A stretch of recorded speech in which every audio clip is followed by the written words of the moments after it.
他在华阴的般若寺里降生，弱冠之年便位极人臣。他迎娶了鲜卑族名将的女儿为妻，进一步加强了与关陇贵族的联系。他便是隋文帝杨坚。篡位之前，尉迟迥率领10万大军反抗。那么这场叛乱是如何平息的呢？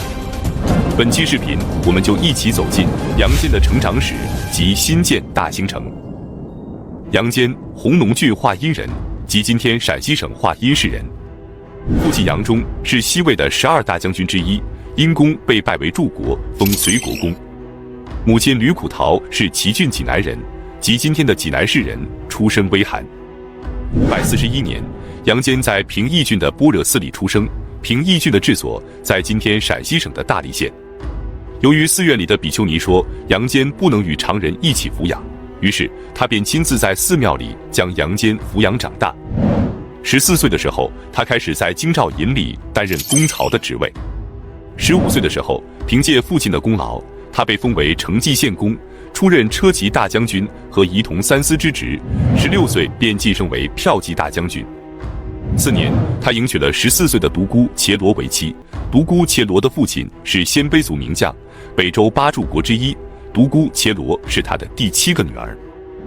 28岁的时候，父亲因病去世，杨坚便承袭了父亲隋国公的爵位。周武帝宇文邕即位后，杨坚被任命为随州刺史，随州的治所即今天湖北省随州市。后来，由于母亲吕苦桃生病，杨坚便在家里伺候了3年，尽显纯孝之名。杨坚共有5个儿子和5个女儿，均为独孤伽罗所生。长女杨丽华被周武帝宇文邕辟为太子妃，嫁给了太子宇文赟。从此，宇文邕便对杨坚更加的礼遇。577年，他跟随宇文邕数次攻打北齐，终于将北齐灭亡，杨坚便晋位为柱国。宇文邕病逝后，太子宇文赟即位，立杨丽华为皇后，杨坚则被晋升为柱国大将军和大司马。宇文赟每次外出巡幸，都让杨坚在朝内留守。宇文赟制定的法令极其严苛，可杨坚觉得过于严酷的法令并不利于教化和约束臣民，便向皇帝进谏，但宇文赟不肯听从。579年，宇文赟下诏传位于长子宇文阐，他自己则住在后宫，终日与嫔妃们吃喝玩乐。次年，他就因为纵欲过度，身患重病。他召来刘访和郑义等人嘱咐后事，但已经没办法开口说话了。于是郑义等人便伪造遗诏，让隋国公杨坚辅佐朝政。宇文赟病逝后，年仅8岁的周敬帝宇文阐继位，杨坚被拜为左大丞相，百官皆听命于他。于是他便废除了宇文赟制定的严刑峻法，精简严苛的法令，施政宽和，公行节俭，天下之人无不归附于他。杨坚便有了篡夺北周大权的想法。由于担心各地的宗室藩王生变，便以赵王宇文昭的女儿出嫁为名，将他们全都召集到了京师长安。宇文泰的外甥尉迟迥名望和地位都很高，杨坚便担心他另有图谋，于是就让他的儿子尉迟敦带着诏书征调尉迟迥，并让韦孝宽接替他相州总管的职位。尉迟迥早已看出了杨坚篡位的野心，于是立即起兵反抗。接着，云州和益州、青州和瀛州等地的总管们也纷纷起兵响应，数日之间就聚集了10万兵马。接着，尉迟迥向北联络突厥，向南联络南陈，准备共同对付杨坚，天下再次大乱。杨坚得知后，立即任命韦孝宽为元帅，从长安率军出发，向东征伐叛军。7月，大军到达河阳。此时，尉迟迥的儿子尉迟敦已经率领10万大军进兵武德，驻扎在沁水东岸。于是，韦孝宽率军前往，与尉迟敦的大军隔水相峙。尉迟敦命令大军稍微后退，等韦孝宽率军渡河到一半的时候，突然发起进攻，便可将敌军打败。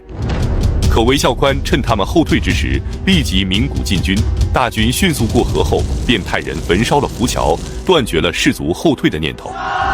于是隋军奋勇当先，向敌军冲去，而尉迟敦的大军刚刚后退，来不及调整队形组织抵抗，就被隋军冲散，从而大败亏输。尉迟敦只能率领残军向邺城方向逃跑，韦孝宽则趁胜追击。很快，大军便到达了邺城附近。尉迟迥则和儿子尉迟敦出动全部兵力，共计13万之众，列阵于邺城城南，准备与韦孝宽决战。尉迟迥虽然年事已高，但依然穿着甲胄站立于阵前，将士们备受鼓舞，全都奋力作战，导致韦孝宽的大军节节败退。这时，邺城的百姓们出城观战，聚成了一道人墙。韦孝宽的属下将领高炯和宇文新见状，立即向观战的百姓射箭，百姓在慌乱之下纷纷逃跑。宇文新便趁机大喊：“敌兵败了！敌兵败了！”韦孝宽的军心大振，立即掉头向叛军冲杀了过去。尉迟迥的大军抵抗不住，只好退回邺城固守。韦孝宽则率军包围了邺城。尉迟迥知道大势已去，登上城楼射死了数人后自杀身亡。至此，尉迟迥从起兵到败亡，仅只用了68天。而长安城里的赵王宇文昭、越王宇文盛、陈王宇文纯、代王宇文达、滕王宇文友等人则被杨坚先后除掉。至此，鲜卑族中的反对力量被彻底清洗。袁协和袁胄以及宇文新等部分鲜卑贵族则被杨坚拉拢，致使他改朝换代的计划没有了任何的阻碍。581年，杨坚由隋国公晋封为隋王。同月，周敬帝宇文阐下诏禅位给杨坚。因为杨坚是隋王，原本要将国号定为隋，但他认为隋字有走字旁不太吉利，于是便将隋改为隋，隋朝建立，定都于长安。但是此时的长安城久经战乱，已经残破不堪，加上几百年以来城市污水沉淀，拥底难泄，从而导致供水和排水都严重不畅，而且生活用水受到污染后，水质变得咸卤，难以饮用。于是杨坚便命令宇文恺在汉长安城东南20里的龙首原之南重新建造一座新城。宇文恺参照洛阳城和邺城的经验，将龙首原以南的6条高坡视为前之6爻，并以此为核心，作为长安城总体规划的地理基础。全城由宫城和皇城以及外郭城3部分组成，完全采用东西对称的布局，使皇宫和皇城以及民居的界限分明，既安全又实用。仅用了9个月，新城便建造完成了。由于杨坚曾被封为大兴公，因此便将此城命名为大兴城。唐朝建立后，改名为唐长安城。接着，杨坚便准备征伐南陈，彻底统一天下了。那么，面对隋朝的50多万大军袭来，陈朝的末代皇帝陈叔宝是如何应对的呢？我们下期接着讲述。558年，隋文帝杨坚派遣8路大军征伐南陈，隋朝统一的大战便在长江两岸拉开了序幕。那么，南陈的皇帝陈叔宝是如何应对这场战役的呢？隋朝统一后，岭南各族的豪强拥戴显夫人为圣母，率众反抗隋朝。那么，杨坚为何册封她为乔国夫人呢？本期视频，我们就一起走进隋文帝统一天下及显夫人归顺朝廷。588年，杨坚调集了51.8万大军，兵分8路攻伐南陈。8路大军又分为东西2条战线。西线的行军元帅是秦王杨俊，率领3路水军顺江而下。其中，杨俊从襄阳出发，杨素从永安及今天重庆奉节出发，荆州刺史刘仁恩则从江陵出发。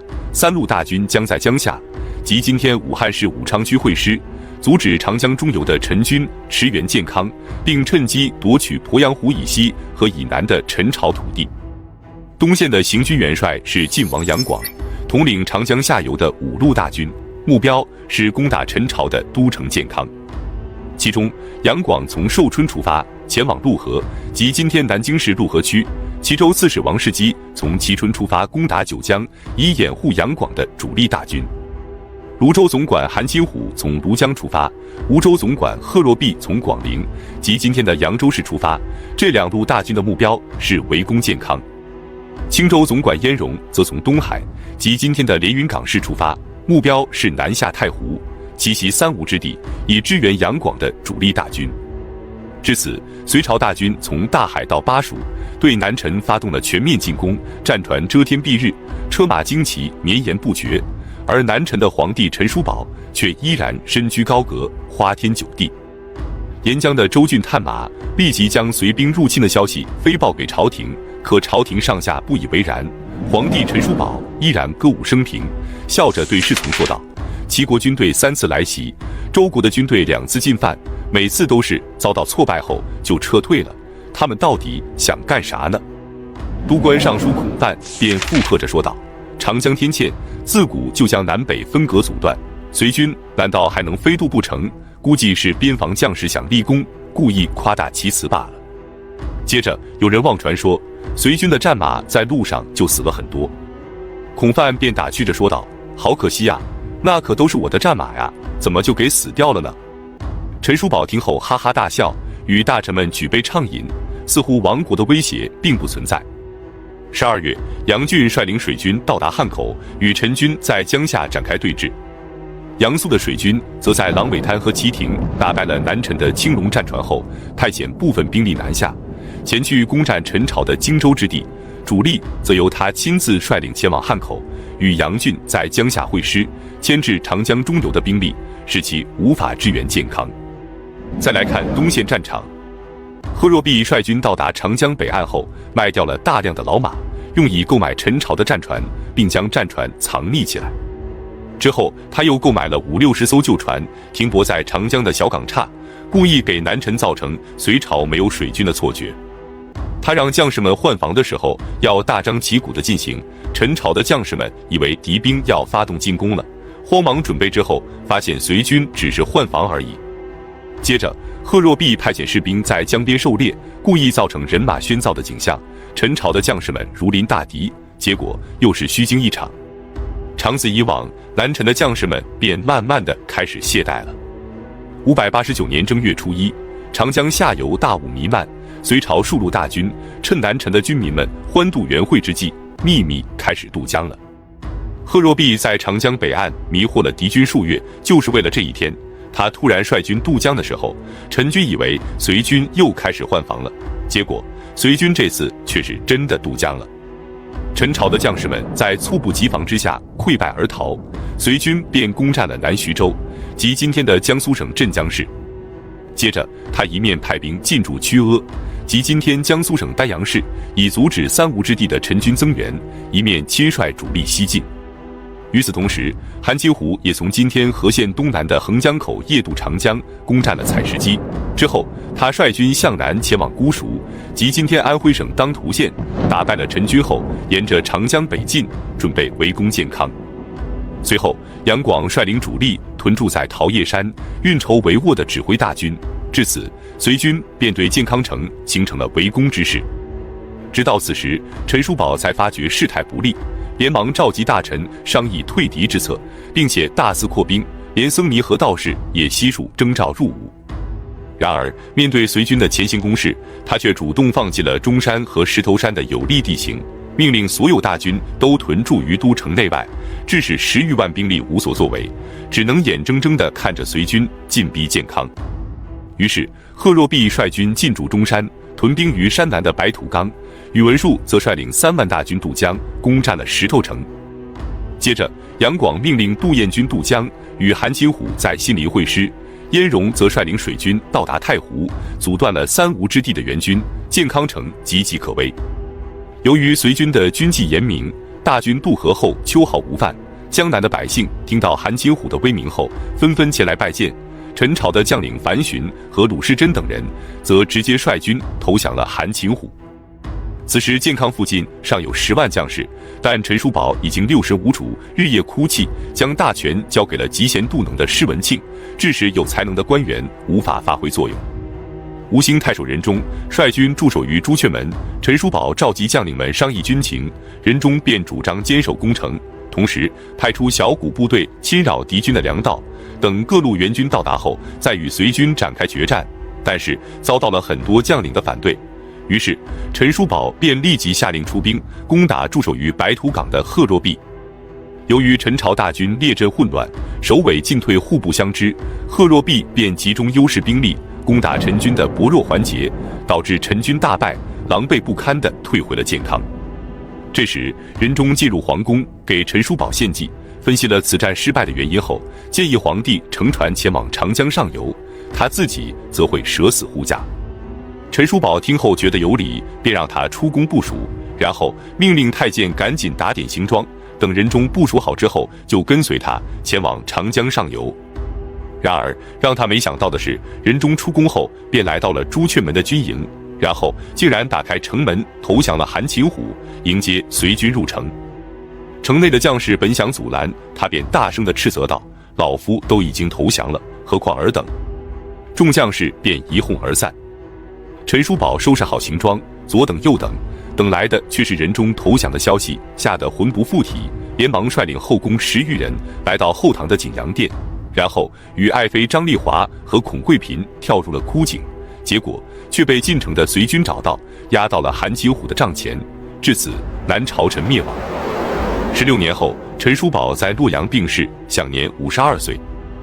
南陈灭亡的第2年，南陈故地便烽烟再起，从长江南岸一直到泉州，士族和豪强们纷纷起兵叛乱。杨坚连忙派遣杨素率军平叛。杨素率军到达后，兵分2路进发，一路进入山区平叛，一路沿着长江清剿，最终大军克服泉州，江南的叛乱才被迅速消灭。接着，岭南的地方豪强也纷纷起事，他们尊奉显夫人为圣母，起兵反抗隋朝。显夫人出生于高梁郡，即今天广东省茂名市电白县电城镇的山兜丁村，家族世代都是李人的首领，部属有10余万家。长大后，她嫁给了高梁太守冯保为妻，生下了儿子冯普。23岁的时候，她被推举为李族的首领。儿子冯普9岁的时候，老公冯保就病逝了。岭南各地的酋长们互相攻击，掠夺奴隶和地盘，导致战乱不断。显夫人便派遣儿子冯图率领各族的酋长们朝觐陈武帝陈霸先。陈霸先非常高兴，任命9岁的冯图为阳春郡的太守，其他酋长也都得到了封赏，岭南各州郡才趋于太平。随后，在显夫人的治理下，周边各族纷纷归服，致使他管辖的地域东起现在的阳春市，西达广西的部分地区，南至雷州半岛和海南岛。陈朝灭亡后，显夫人被岭南数郡尊奉为圣母，起兵对抗隋朝。杨坚得知后，连忙派遣韦晃率军前去安抚，结果韦晃到达后徘徊不敢前行。随后，杨广派人给显夫人送去了陈叔宝写给他的亲笔信，显夫人才得知陈朝已经灭亡，悲伤痛哭。最后，他审时度势，决定派遣孙子冯浑率领众人迎接韦晃，至此，岭南归顺隋朝。杨坚对显夫人的英勇和才略大为惊异，册封她为乔国夫人，独孤皇后则赐给她一套首饰和艳服。随后，杨坚让她奉诏巡抚岭南10余州，显夫人所到之处，各州郡纷纷归顺朝廷。杨坚便赐给他汤沐邑1500户。602年，显夫人病逝，隋文帝赐谥她为承敬夫人。至此，隋文帝杨坚彻底统一天下，结束了东晋16国270余年的南北分裂局面。他创立5省6曹制，为后来的3省6部制奠定了基础。他开创科举考试，打破了门第的束缚，影响上千年。他通过改革使国力大增，虽然持续了短短几十年的大隋王朝，积攒下的粮食，直到唐朝的贞观时期仍在使用。本期视频，我们就一起走进隋文帝改革及科举制开启。隋朝初立之时，沿袭的是鲜卑人创立的6官制。西魏时期，作为丞相的宇文泰，为了赢取汉族士人的支持，效仿西周时期的周礼，创立了6官制度。北周时期，6官制被全面推行，对当时的社会产生了深远的影响。但是，6官制的称谓复杂，职责不清，办事效率低下。起先，天官大冢宰总领6官，造成了大冢宰专权的局面。后来，大冢宰不再统领其他5府，5府的下属官员都听命于皇帝，导致权力过于分散，形成了十羊9牧的局面，官员机构冗繁庞大。于是，杨坚便废除6官制，创立了5省6曹制。5省当中，尚书省负责执行，内史省负责决策，门下省负责审议，形成了相对明确的权力分工，官员职责也更为明确，能够更加有效地处理政务。另外，秘书省负责掌管图书典籍，内侍省负责内廷工业以及宦官管理，较少涉及朝廷政务。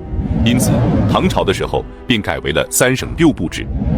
接着，杨坚对地方行政制度也进行改革。由于长期的分裂与战乱，导致地方权力扩大，世家大族的影响力也随之增强。同时，官员层级过多，导致信息传递不畅，财政负担过重。于是，杨坚便将之前的州郡县3级行政体制改为了州县2级制。另外，之前的地方佐官基本都是地方长官自行招募，他们通常会选择当地豪门望族的子弟。杨坚改革后，便要求所有地方佐官都由朝廷直接任命，并且定期考核，然后再决定去留。581年，杨坚让高炯等人参考魏晋旧律，制定新的律法，开皇律便因此诞生。此律删除了大量的残酷刑罚，比如枭首和车裂以及宫刑等，废除了灭族刑，减去死刑81条，留罪154条，屠和杖等罪行1000余条，只保留了500多条律令。而且制定死刑复奏制度，所有判处死刑的案件必须经过3奏才能处决罪犯。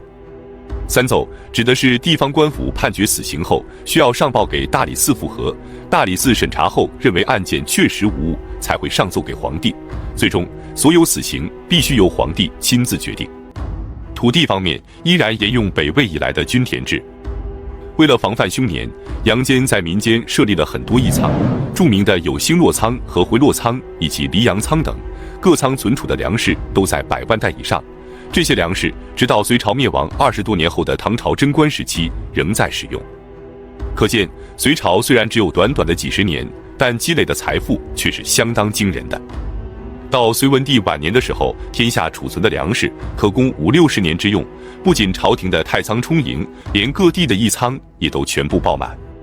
1969年，考古人员在洛阳发现了一座隋朝的粮仓遗址，里面居然还存放着50多万斤碳化了的谷物。587年，隋文帝正式设立分科考试的制度，规定各州每年必须向朝廷选送3人参加秀才与明经科的考试，科举制度的雏形便由此产生。从此之后，选择官员不必只看门第，而是按照成绩优劣选拔人才，打破了世家大族对仕途的垄断，对后世的影响极为深远。此后，科举制在中国留存了1300多年，直到清朝末期才被废除。经济方面，杨坚废除了各种混乱的古币以及私人铸造的钱币，改铸五铢钱，并统一度量衡，推动了全国经济的发展。同时，他注重手工业和商业的发展，著名的赵州桥便是在这个时候修建而成的。赵州桥位于今天河北石家庄赵县城南2.5公里处，横跨小水南北两岸，是由隋朝著名的匠师李春建造而成的。赵州桥的结构新奇，造型美观，全长50.82米，宽9.6米，由28道独立拱券组成的单孔弧形大桥。在距今1400多年的时间里，经历了10次水灾、8次战乱和多次地震，赵州桥竟然安然无恙。军事方面，隋朝沿用的是北周的府兵制，即鲜卑人从军，汉族人务农，府兵可全家免除赋税，家属随营居住。后期为了扩大兵源，给汉族人赐鲜卑姓，然后才可以从军。589年，隋文帝下诏，所有汉人恢复汉姓，士兵家属隶属于州县的户籍全部转为民户，按照均田法授予土地，士兵本人则由军府统领。由于常年战乱，各地隐藏户口的现象非常严重，直接影响赋税的收入和对劳动力的控制。583年，隋文帝下诏普查人口，结果查出男丁44.3万人，共计164.15万人被新编入户。此举将依附于豪强的百姓梳理出来，避免了豪强地主的营私舞弊，调动了百姓的积极性，并且增加了朝廷的赋税。由于杨坚从小在寺庙长大，养成了素食素衣的习惯，因此他虽然贵为天子，但是不重肉，衣不着金玉，非常的节俭。上行下效之下，在极短的时间内，大隋王朝便百业兴旺，经济繁荣。因此，隋文帝杨坚的改革非常成功，为后来的大唐盛世奠定了结实的基础，对中国历史的发展产生了深远的影响。那么，隋炀帝杨广是君杀兄是真实的历史吗？我们下期接着讲述隋文帝杨坚是自然病逝，还是被太子杨广给弑杀的呢？仁寿宫这座壮丽巍峨的宫殿，不仅见证了隋文帝与独孤皇后的恩爱，也让杨坚的死因变得扑朔迷离，引发了无数的争议。本期视频，我们就一起走进仁寿宫之变及杨广弑君杀兄。593年，隋文帝下诏在齐州之北营造仁寿宫，任命杨素为总监，宇文恺为检校将作大将。历经2年的精心营造，仁寿宫终于竣工建成了。杨坚亲临现场视察的时候，发现仁寿宫壮丽巍峨，无比气派，便斥责杨素修建的过于奢华，耗费民力，让杨素非常的惶恐。然而，独孤皇后却对仁寿宫赞不绝口，使杨坚的态度发生了逆转，不仅消除了对杨素的责备，还赏赐了100万钱以示嘉奖。独孤皇后自幼通达书识，聪慧过人，杨坚每次上朝，她都会同辇而行。到达殿阁后，杨坚前往前殿处理朝政，他便留在后殿等候。与此同时，他会派遣宦官传递信息，密切关注政务的动态。如果发现杨坚处理政务不当，他就会及时加以纠正。杨坚下朝后，俩人携手返回宫中，形影不离。所以，杨坚对独孤皇后既宠爱又敬畏，几乎是言听计从。但同时，独孤皇后严于律己，以身作则，并无个人野心，是杨坚不可或缺的贤内助。杨坚称帝后，将独孤皇后的表兄崔长仁任命为大都督，结果他犯法当斩。杨坚本想赦免，但独孤皇后却说：“我怎能因亲私之情而置国法于不顾呢？”正是由于独孤皇后的严格约束，隋朝外戚才极少干扰朝政。杨坚共有5个儿子和5个女儿，全都是独孤皇后一人所生，这在3宫6院的古代帝王身上是非常罕见的。杨坚登基后，长子杨勇被立为太子，次子杨广被封为晋王。杨勇的个性宽厚温和，待人较为真诚，而且生性好学，善于慈父之道。但是他不太注重儒家礼节，冬至的时候，百官朝见杨勇，杨勇便高兴地接受了，这让杨坚非常的不爽，认为他违反礼制。从此之后，他对杨勇的宠爱日益消减，反而增加了猜忌之心。而且杨勇还有个致命的缺点，便是生性好色。他圈养着很多的妾室，其中云昭训由于姿色娇美，深受杨勇的宠爱，甚至与太子妃的待遇不相上下，并且还为他生下了3个儿子。可是正妻元妃不但不受宠，而且还没有生下子嗣，不久之后便郁闷而亡了。这让独孤皇后非常的不满，她怀疑是杨勇和云昭训合谋将其给害死了。关键是杨勇至今没有嫡子，独孤皇后便对他更加的失望。反观继王杨广，他得知母亲对兄长不满后，就假装自己没有姬妾，而且只和自己的原配厮守。有一次，得知隋文帝杨坚要来府邸，他便提前将陪伴的美女隐藏起来，让长相不佳且年龄较大的侍女跟随迎接父亲，还让人把断了弦并落满灰尘的琴放在显眼的地方。杨坚便以为他不喜欢歌舞和女色，对其赞赏有加。每次离开母亲的时候，杨广都装出难舍难分的样子，并谎称说太子想要害他。独孤皇后便对杨勇更加的不满。此外，他巴结和拉拢皇帝的宠臣杨素，于是杨坚让杨素探望杨勇的时候，他便故意激怒杨勇，致使杨勇说出了很多抱怨的话，让杨坚非常的气愤。每次入朝的时候，杨广的车马侍从都非常简朴，对待朝臣也表现出恭敬和谦卑的态度，因此大臣们对他的评价便非常高。接着，他收买太子杨勇的亲信姬微，充当自己的耳目，并且指使姬微告发太子，说太子经常找人算卦，算到皇帝快死的时候，太子便非常高兴。隋文帝听说后，流下了伤心的眼泪，立即下令囚禁杨勇，并让杨素负责审问。独孤皇后也百般指责杨勇，要求将其废除。600年，隋文帝下诏将杨勇废为庶人，改立杨广为太子。2年后，独孤皇后在永安宫病逝，终年59岁。隋文帝非常悲伤，耗费巨资修建了一座禅定寺，为笃信佛教的独孤皇后祈祷冥福。禅定寺修建于永阳坊和和平坊的东半部分，寺里建有一座7层的木塔，高约97米，比后来的大雁塔还要高出32.5米，是当时世界上最高的木质高塔。独孤皇后在世的时候，隋文帝的后宫如同摆设一样。有一次，杨坚见尉迟迥的孙女颇有美色，便将其临幸。独孤皇后得知后，趁杨坚上朝之时将其杀害。从此之后，隋文帝便不再与任何嫔妃亲密，直到独孤皇后病逝，62岁的杨坚才有机会宠幸其他嫔妃。于是，2个江南美女便成为了杨坚的最爱，封她们为宣华夫人和荣华夫人。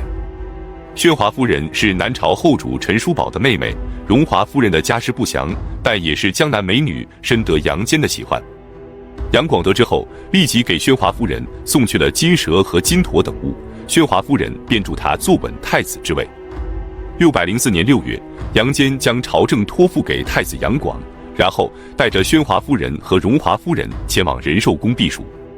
临行前，术士张筹太医极力劝阻，但杨坚不肯听从，张筹太医便说：“此行恐怕栾瑜不能返回啊。”杨坚听后大怒，立即将其关入大牢，并且声称回来之后便将其斩首。结果1个月之后，杨坚便身患重病，无法起驾了。7月初时，他在病榻上与百官诀别，并让太子杨广赦免张筹太医。7月14，杨坚在仁寿宫驾崩，终年64岁，太子杨广继位，即隋炀帝。当然，这是《隋书·高祖本纪》和《何愁传》里的记载，而《隋书·杨素传》和后妃宣华夫人陈氏传却记载了另一个版本，为各种演绎和影视剧采用。这个版本的内容是：得知杨坚病重后，太子杨广、尚书左仆射杨素、兵部尚书柳树、黄门侍郎袁岩等人便前来侍疾。杨广考虑到隋文帝即将驾崩，需要事先做好防备，于是便写信给杨素，询问后事该如何料理。杨素写完回信后，派人送给杨广，结果送信的人却误将此信送给了杨坚。杨坚看后大怒，恰巧此时宣华夫人出去更衣，却衣衫不整地跑了回来。杨坚问其原因，他便流泪说道：“太子无礼。”杨坚听后震怒，捶着床说道：“如此畜生，怎能托付重任？独孤氏误我呀！”于是他叫来柳树和袁岩，对他们说：“快把我儿召来。”柳树和袁岩以为是让他们去叫杨广，杨坚却补充说：“去找杨勇。”柳树和袁岩出来后，便开始起草敕书。杨素得知此事后，连忙派人告诉杨广。杨广大惊，立即做出部署。首先，他假传隋文帝的旨意，将柳树和袁岩逮捕，使隋文帝重立杨勇的计划破产。接着，命令宇文述和郭衍率领东关的士兵速卫仁寿宫，使仁寿宫与外界隔绝，杨坚便彻底掌握在了杨广的手中。最后，他将宣华夫人以及其他宫女全都赶到其他房间，派遣张衡进入了隋文帝的寝室。不久之后，传来皇帝驾崩的消息，但杨广密不发丧。《大业略记》里记载，杨坚是被张衡给毒死的，而《通历》则记载杨坚血溅屏风，是被张衡刺杀的。8天之后，杨广发布了隋文帝驾崩的消息，随后杨广继位，即隋炀帝。接着，他假拟隋文帝的遗诏，将杨勇赐死。兵部尚书柳树是杨坚的女婿，被杨广罢官后，图迁至龙川郡，并责令兰陵公主改嫁。可兰陵公主不从，请求与丈夫一起前往，但杨广不肯答应，兰陵公主便忧愁愤恨而死。几年之后，柳树又被迁往宁越，即今天广西钦州，感染瘴毒而死，时年39岁。袁岩则被迁往南海郡，被人诬告后，杨广下令将其杀害。凶手张衡则受到了杨广的重用。然而8年之后，由于小妾诬告他诽谤朝政，杨广便将其赐死。临死前，他大声地说道：“我都为人们做了些啥事啊？还敢奢望久活吗？”宣华夫人遵从妃嫔守节的制度，出居于仙都宫，但被杨广召回重庆，1年之后去世，时年29岁。杨广非常伤感，为其写下了《神伤赋》。荣华夫人也被杨广宠幸。至此，仁寿宫之变结束。但是这里有几个疑点：第一，在同一本隋书里，按照《高祖本纪》和《何愁传》的记载，杨坚是病逝的，而《杨素传》和后妃宣华夫人陈氏传里却记载杨坚是被杨广弑杀的，前后矛盾。其次，杨广隐忍多年，谨小慎微，而且多次拉拢宣华夫人，却在关键的时候做出非礼自己盟友的蠢事，不太符合常理。另外，杨广和杨素都在仁寿宫，完全可以面对面的密谋，何必要写信呢？而且还犯了如此低级的错误，将如此重要的书信误送给杨坚。何况杨广已经掌控全局，杨坚又不久于人世，完全没有必要杀害父亲，留下千古骂名。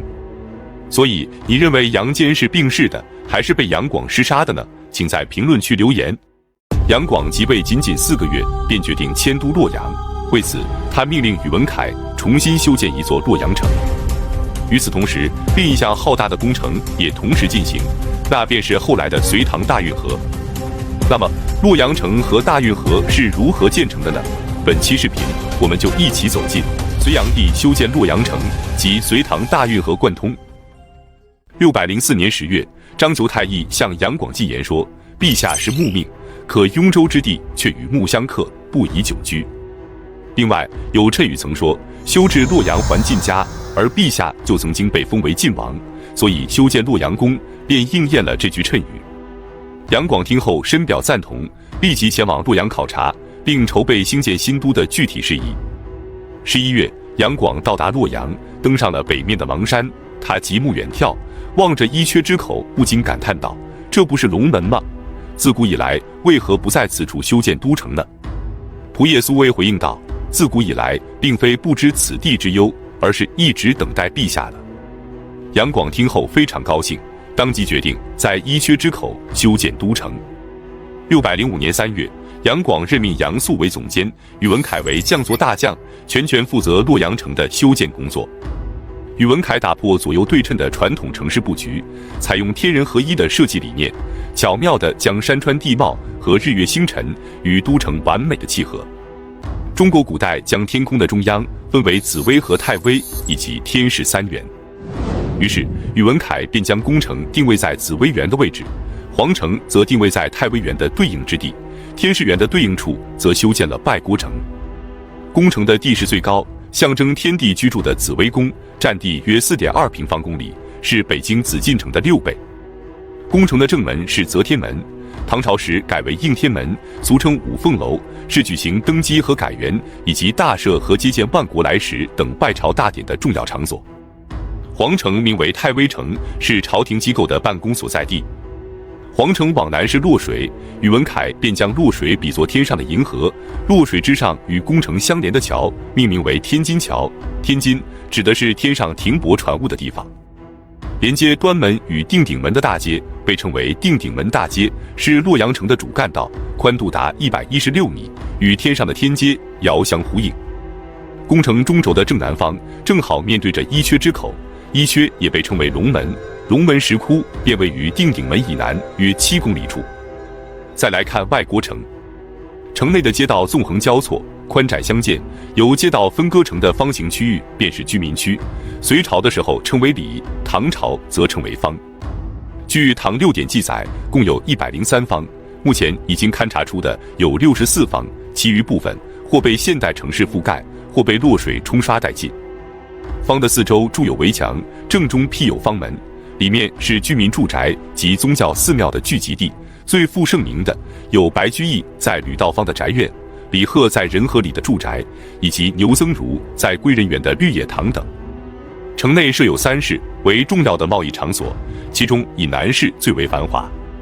据传说，天界的西边是西王母所居住的瑶池，于是洛阳城之西便修建了西苑，象征天之瑶池。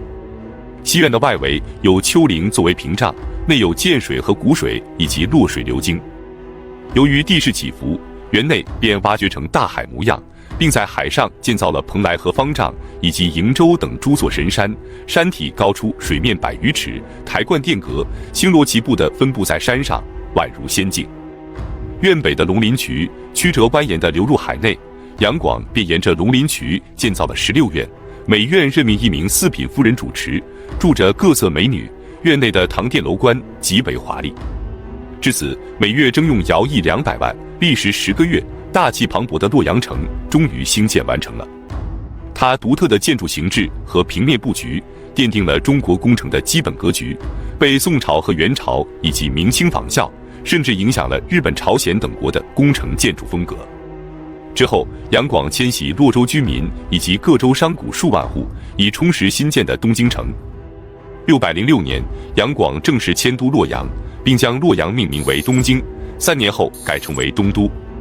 修建洛阳城的同时，即605年3月，杨广下诏征发100万男丁开凿通济渠。首先，他将连接西苑的谷水和洛水引入黄河，然后将黄河水从坂渚及今天河南荥阳的泗水镇东北引入鸿沟，即当年刘邦和项羽划界的地方，也是象棋上楚河汉界的实际河流所在地。接着，通济渠向东南方向开凿，它充分地利用了旧有渠道和自然河流。但是，由于杨广要在通济渠里行驶体积巨大的龙舟，运河就必须凿得很深。为了测量深度，他们在上游放下木额，木额的下面是1丈2的铁脚，只要木额停住，就证明挖得不够深。有一段运河，木额停了100多次，杨广便下令将负责此段运河的官吏和民工5万多人全部捆绑起来，就地活埋。而且如此浩大的工程，杨广要求的时间却非常紧，3月份开始动工，8月份就要求全面竣工。开凿运河的义丁只能日夜不停地劳作，被折磨致死者10至45，运送尸体的车辆东至成皋，北至河阳，往来不绝。就这样，一条长达5000多里、贯通南北的交通大动脉，终于连通了黄河与淮河。它以无数人的生命为代价，创造了人类开凿运河的奇迹。接着，隋炀帝率领百官和嫔妃以及护驾的士兵10多万人，从洛阳启程前往江都巡幸。江都即今天的江苏省扬州市。他所乘坐的龙舟分为4层，高约45尺，上层是正殿和中殿以及东西朝堂，中间的2层有160个房间，下层则是宦官和内侍的住房，俨然就是一座活动的水上宫殿。跟随龙舟的还有5000多艘随从船只，船队遍长达200多里，挽船的纤夫就达8万多人，两岸还有骑兵护卫，白天旌旗蔽日，晚上灯火通明。所到之处500里以内的州县百姓都必须奉献精美的食品，开船时吃不完的食物就地挖坑埋掉，浪费十分严重。就这样，杨广率领10多万人浩浩荡荡地到达了江都。同年，他又征发淮南民夫10多万人，下令开通山阳渎。山阳渎是从扬子，即今天江苏仪征县，将长江之水引入位于山阳，即今天江苏淮安县的淮河，用以沟通淮河和长江水系。至此，黄河和淮河以及长江3大水系被彻底连接了起来。608年，隋炀帝召发河北诸郡的100余万人，准备开凿永济渠。永济渠依然是在自然水道和前朝开凿的运河基础上疏浚而成的。武涉县道极限的部分是在沁水和清水的基础上疏浚而成，极限至馆陶的部分是在曹操当年所开白沟的基础上进行开凿的。馆陶到沧州的部分则利用了汉代的屯氏河和西汉的黄河故道。沧州往北是在漳水之上另辟新道，然后与洛水相接，最终到达涿郡，即今天的北京市。永济渠全长2000多里，由于男丁不足，妇女也被迫服役，从开工到建成只用了不到1年的时间。永济渠的宽度虽然不及通济渠，但运输能力依然很强，同样可以航行庞大的龙舟。610年，隋炀帝下令开挖江南运河及江南河。江南河从京口，即今天的江苏镇江，一直到余杭，即今天的浙江杭州，全长800余里，连通了长江与钱塘江。至此，隋唐大运河全线贯通，它以洛阳为中心，北抵涿郡，南至余杭，全长2700公里，跨越地球10几个纬度，流经7个省市，沟通了5大水系，是中国古代南北交通的大动脉，在中国的历史上产生过巨大的作用。它是中国古代劳动人民创造的一项伟大的水利工程，也是世界上开凿最早、规模最大的运河。与此同时，607年到608年间，隋炀帝征发义丁120万人修筑长城，最终过半人死于此地。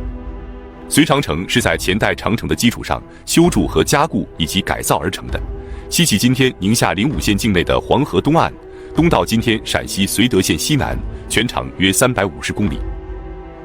至此，杨广即位之后的数年间，修建洛阳城，开凿大运河，修筑长城，每次都是征伐民夫数百万之众，半数人在服役期间死亡。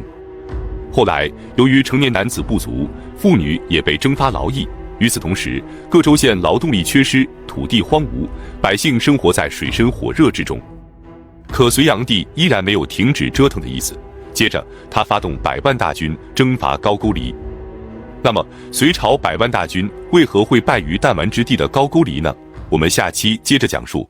612年，隋炀帝调集100万大军征伐高句丽，大军已经到达了现在朝鲜的首都平壤，可最终却为何以失败告终？战后，数十万隋朝将士被滞留在高句丽，他们的结局如何呢？本期视频，我们就用3维地图详细解读隋炀帝首次征伐高句丽。高句丽是西汉时期由扶余人在玄兔郡的高句丽县建立的政权，因此被称为高句丽。之后的很长时期内，一直处于历代中原政权的藩属之下。两晋时期，势力扩展到朝鲜半岛，并于427年迁都平壤，与南部的百济和新罗争雄，史称朝鲜三国时代。南北朝后期，高句丽改称为高丽，但两个名称并用，直至唐朝时期，史籍中才没有了高句丽的叫法。590年，高原成为了高句丽的首领，隋文帝册封其为平阳王。598年，高原率领万余铁骑侵扰辽西，隋文帝大怒，立即派遣第五子杨亮率领陆军，周罗侯率领水军，兵分两路进攻高句丽。结果，杨亮率领的陆军到达榆关，即今天山海关附近的时候，遇到雨季，导致道路泥泞，粮草供应不上，而且军中突发疫病，致使战斗力锐减。大军勉强到达辽水后，遇到了高句丽的频繁袭击，损失惨重。于是杨亮决定与周罗侯的水军会合。然而周罗侯的水军从东来，即今天山东省莱州市出海后，却遭遇大风，导致大量战船沉没。高句丽的水军趁机发起攻击，周罗侯大败。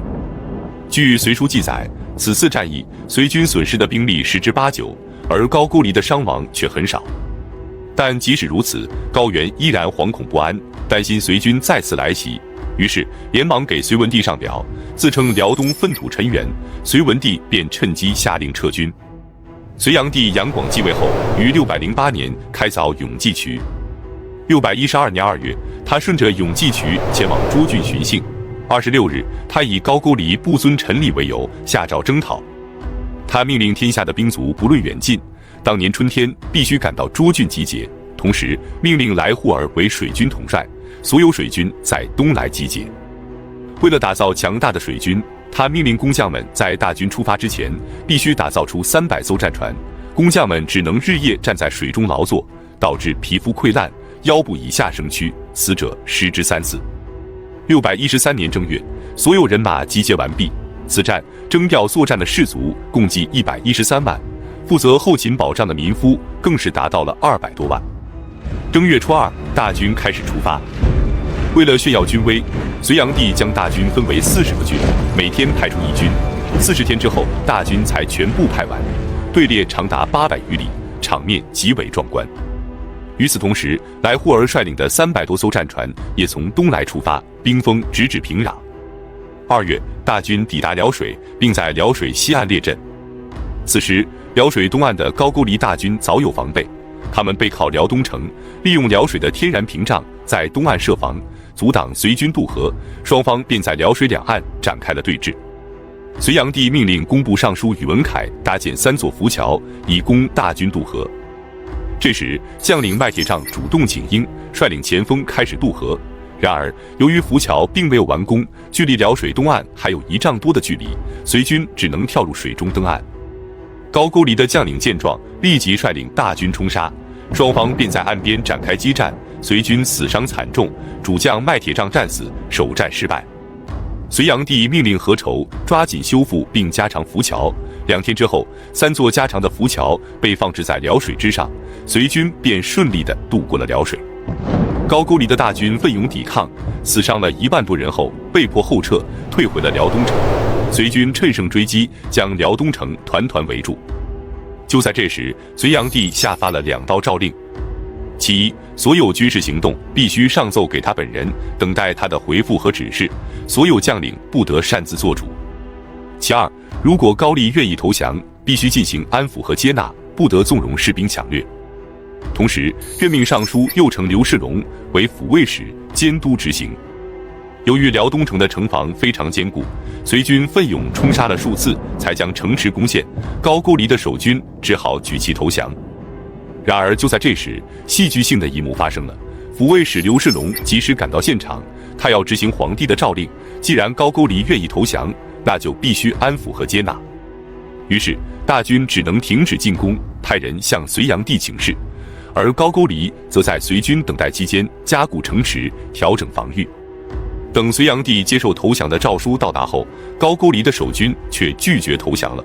于是，双方只能再次开战。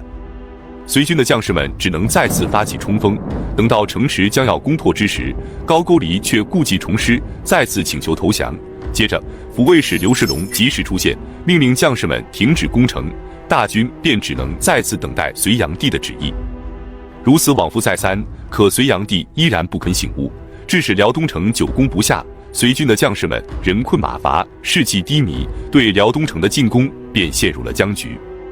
就这样，从2月一直拖到6月，隋朝的100万大军一直被阻挡在辽东城下，寸步难行。再来看水军的情况，来护儿率领的水军有300艘战船，装载着6万名将士，从东来出发，2个月后到达沛水，即今天朝鲜的大同江，在距离平壤60里处遇到了高句丽国王高原的大军。接着，高原的弟弟高渐率领数百名敢死队前来攻击。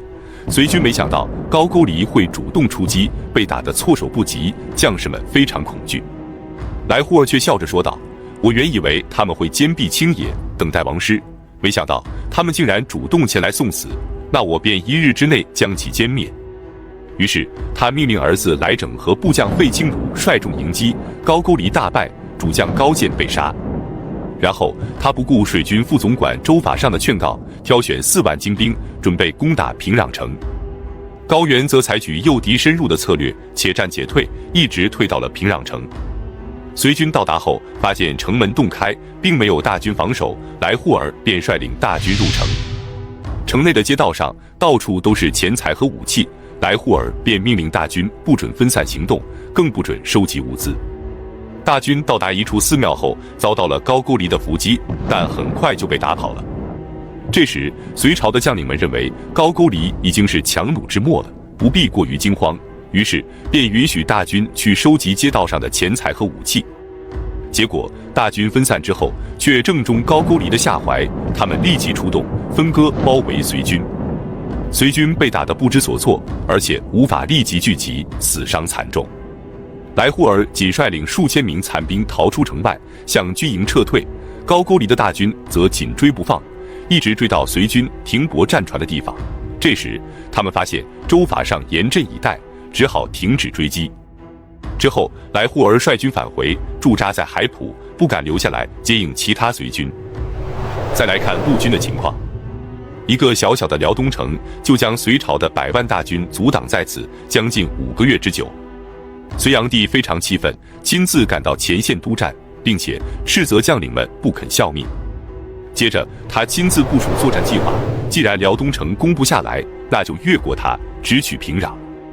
他命令宇文述和于仲文等人率领9军，共计30万人，从怀远镇和卢河镇出发，渡过辽水后，越过高句丽的诸多城池，直接向鸭绿江挺进，然后与来护儿率领的水军配合，共同攻打平壤。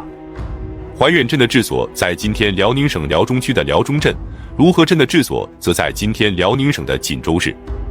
由于辽东城未被攻破，导致粮道不畅，于是杨广命令全军士卒携带100日的干粮前往，再加上武器和衣物以及炊具等物资，每名士卒负重达3担以上，根本无法承受。但是士卒们不敢违背遗弃米粟者立斩的命令，只能在晚上宿营的时候，偷偷地在木杖之中挖坑，将粮食就地掩埋，导致大军行进到半路的时候，粮草就所剩无几了。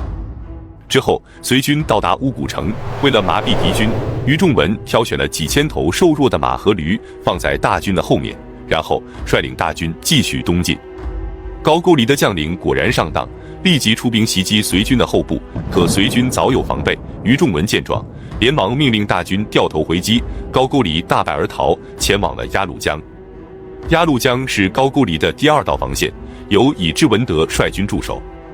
隋军追击到鸭绿江北岸的时候，乙支文德故技重施，亲自前往于仲文的军营诈降，并借此机会打探隋军的虚实。然而这次他却失算了。出征前，隋炀帝曾给于仲文等人下过一道密旨，内容是：若遇高原及乙支文德者，必擒之。于是于仲文便将乙支文德扣押。然而抚慰使刘世龙却再次出现了，他强烈反对扣押已经投降了的乙支文德，要求将其释放。乙支文德走后，于仲文越想越后悔，连忙派人将其请回，表示还有要事相商，同时挑选精锐骑兵准备追击。可是乙支文德刚刚逃出虎口，怎么可能轻易返回呢？渡过鸭绿江后，他就烧掉军营撤走了。此时大军的粮草已经不足，宇文述便准备撤军，但于仲文却建议率领骑兵继续追击。双方相持不下时，于仲文怒斥道：当年周亚夫之所以为将，是因为决断在他一人，而现在我们人各其心，何以胜敌？出征时，隋炀帝曾命令于仲文节制各军，因此宇文述不便继续坚持，诸将只好按照于仲文的命令渡江追击敌军。乙支文德进入隋营诈降的时候，发现隋军的将士们面带饥色，粮草肯定不足，于是他果断采取诱敌深入的战术，以达到继续消耗隋军粮草的目的。他且战且退，并且故意败于隋军，导致隋军1天之内7战7胜。就这样，双方在拉锯战的过程中渡过了柞水，即今天朝鲜的清川江，然后在距离平壤30里的地方依山扎营。这时乙支文德故技重施，再次派遣使者诈降。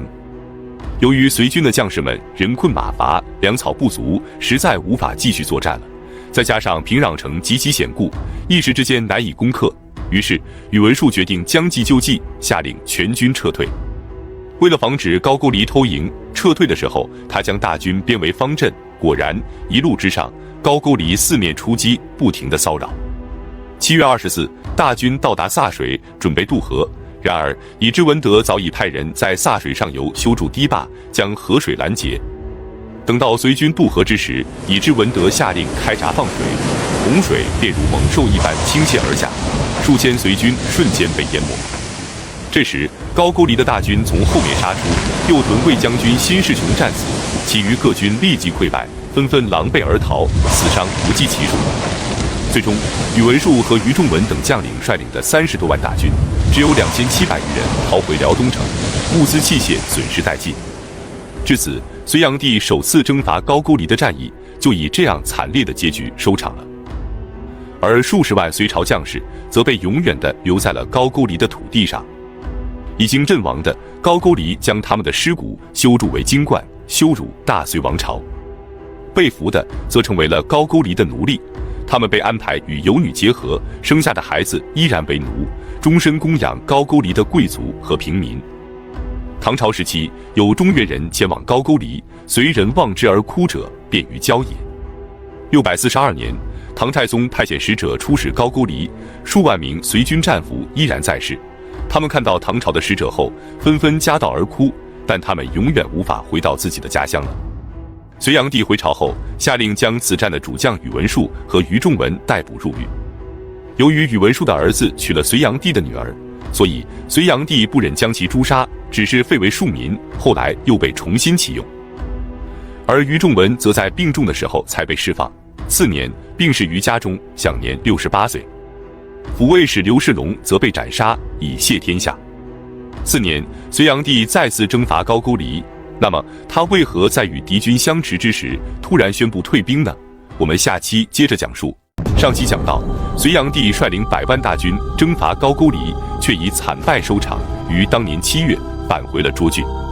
次年正月，他就再次发兵，准备第2次征伐高句丽，并且让杨素的儿子杨玄感负责监运粮草。那么杨玄感为何反叛？他找来好友李密商议，却为何不肯听从李密，最终导致兵败被杀呢？本期视频，我们就一起走进隋炀帝第2次征伐高句丽及杨玄感兵变。611年，隋炀帝为了征伐高句丽，不惜动用数百万兵民前往，致使天下民不聊生、家破人亡的惨剧频频上演。同年，山东和河北等地遭遇水灾，使百姓的生活更是雪上加霜。于是，齐郡邹平县的农民王勃便在隋炀帝首次出兵前聚众起兵，占据了长白山，即今天邹平市和章丘区的交界处。众多躲避徭役的百姓便纷纷加入。随后，平原县的刘霸道、舒县的张金称、张南的孙安祖和窦建德，以及渤海的高士达、瓦岗寨的翟让、章丘的杜伏威等人也相继起兵，其余的小股武装更是数不胜数。但是，隋炀帝对他们的反抗视若无睹，依然率领100万大军出征。即使首次征伐失败后，也没有立即派兵镇压，而是紧锣密鼓地筹备第2次出征，并将督运粮草的重任交给了杨玄感。杨玄感是杨素的嫡长子，凭借父亲的功勋被授予柱国，任礼部尚书。杨素病逝后，他继承了父亲楚国公的爵位，但是由于声名过盛，受到了隋炀帝的猜忌，内心倍感不安。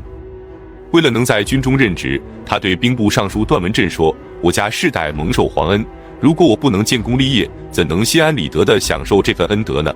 但凡边疆发生战事，我定要执鞭于战阵之中，冲锋陷阵，民工主管兵籍之事，所以我就斗胆向您表达心声。”段文振将此话告诉隋炀帝后，隋炀帝非常高兴，并对杨玄感加以重用。此次大军出发前，隋炀帝便将督运粮草的重任交给了杨玄感，让他在黎阳郡，即今天的河南省浚县，负责督运粮草。由于当时遍地都是起义军，杨玄感觉得天下必将大乱，于是他就与王仲伯和赵怀义等人密谋，决定起兵反叛。他故意拖延军粮，导致前线军粮吃紧。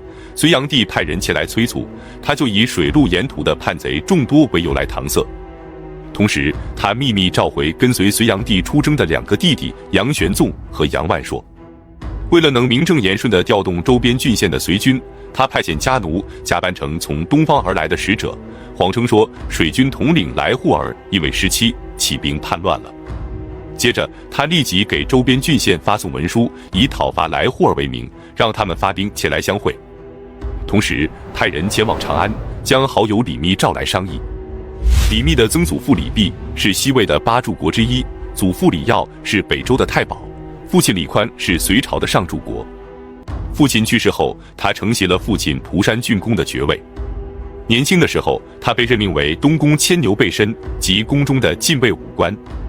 有一次，隋炀帝在一卫之中看了他一眼，便对宇文述说：“此人顾盼的神态很不寻常，就别让他在宫里担任宿卫了。”宇文述便找来李密，告诉他说：“贤弟你天资聪慧，完全可以凭借才学博得官职，牵牛背申只是个琐碎的差事，并不是培养贤才的地方啊。”李密听后了然于胸，立即以生病为由辞官，专心在家钻研学问。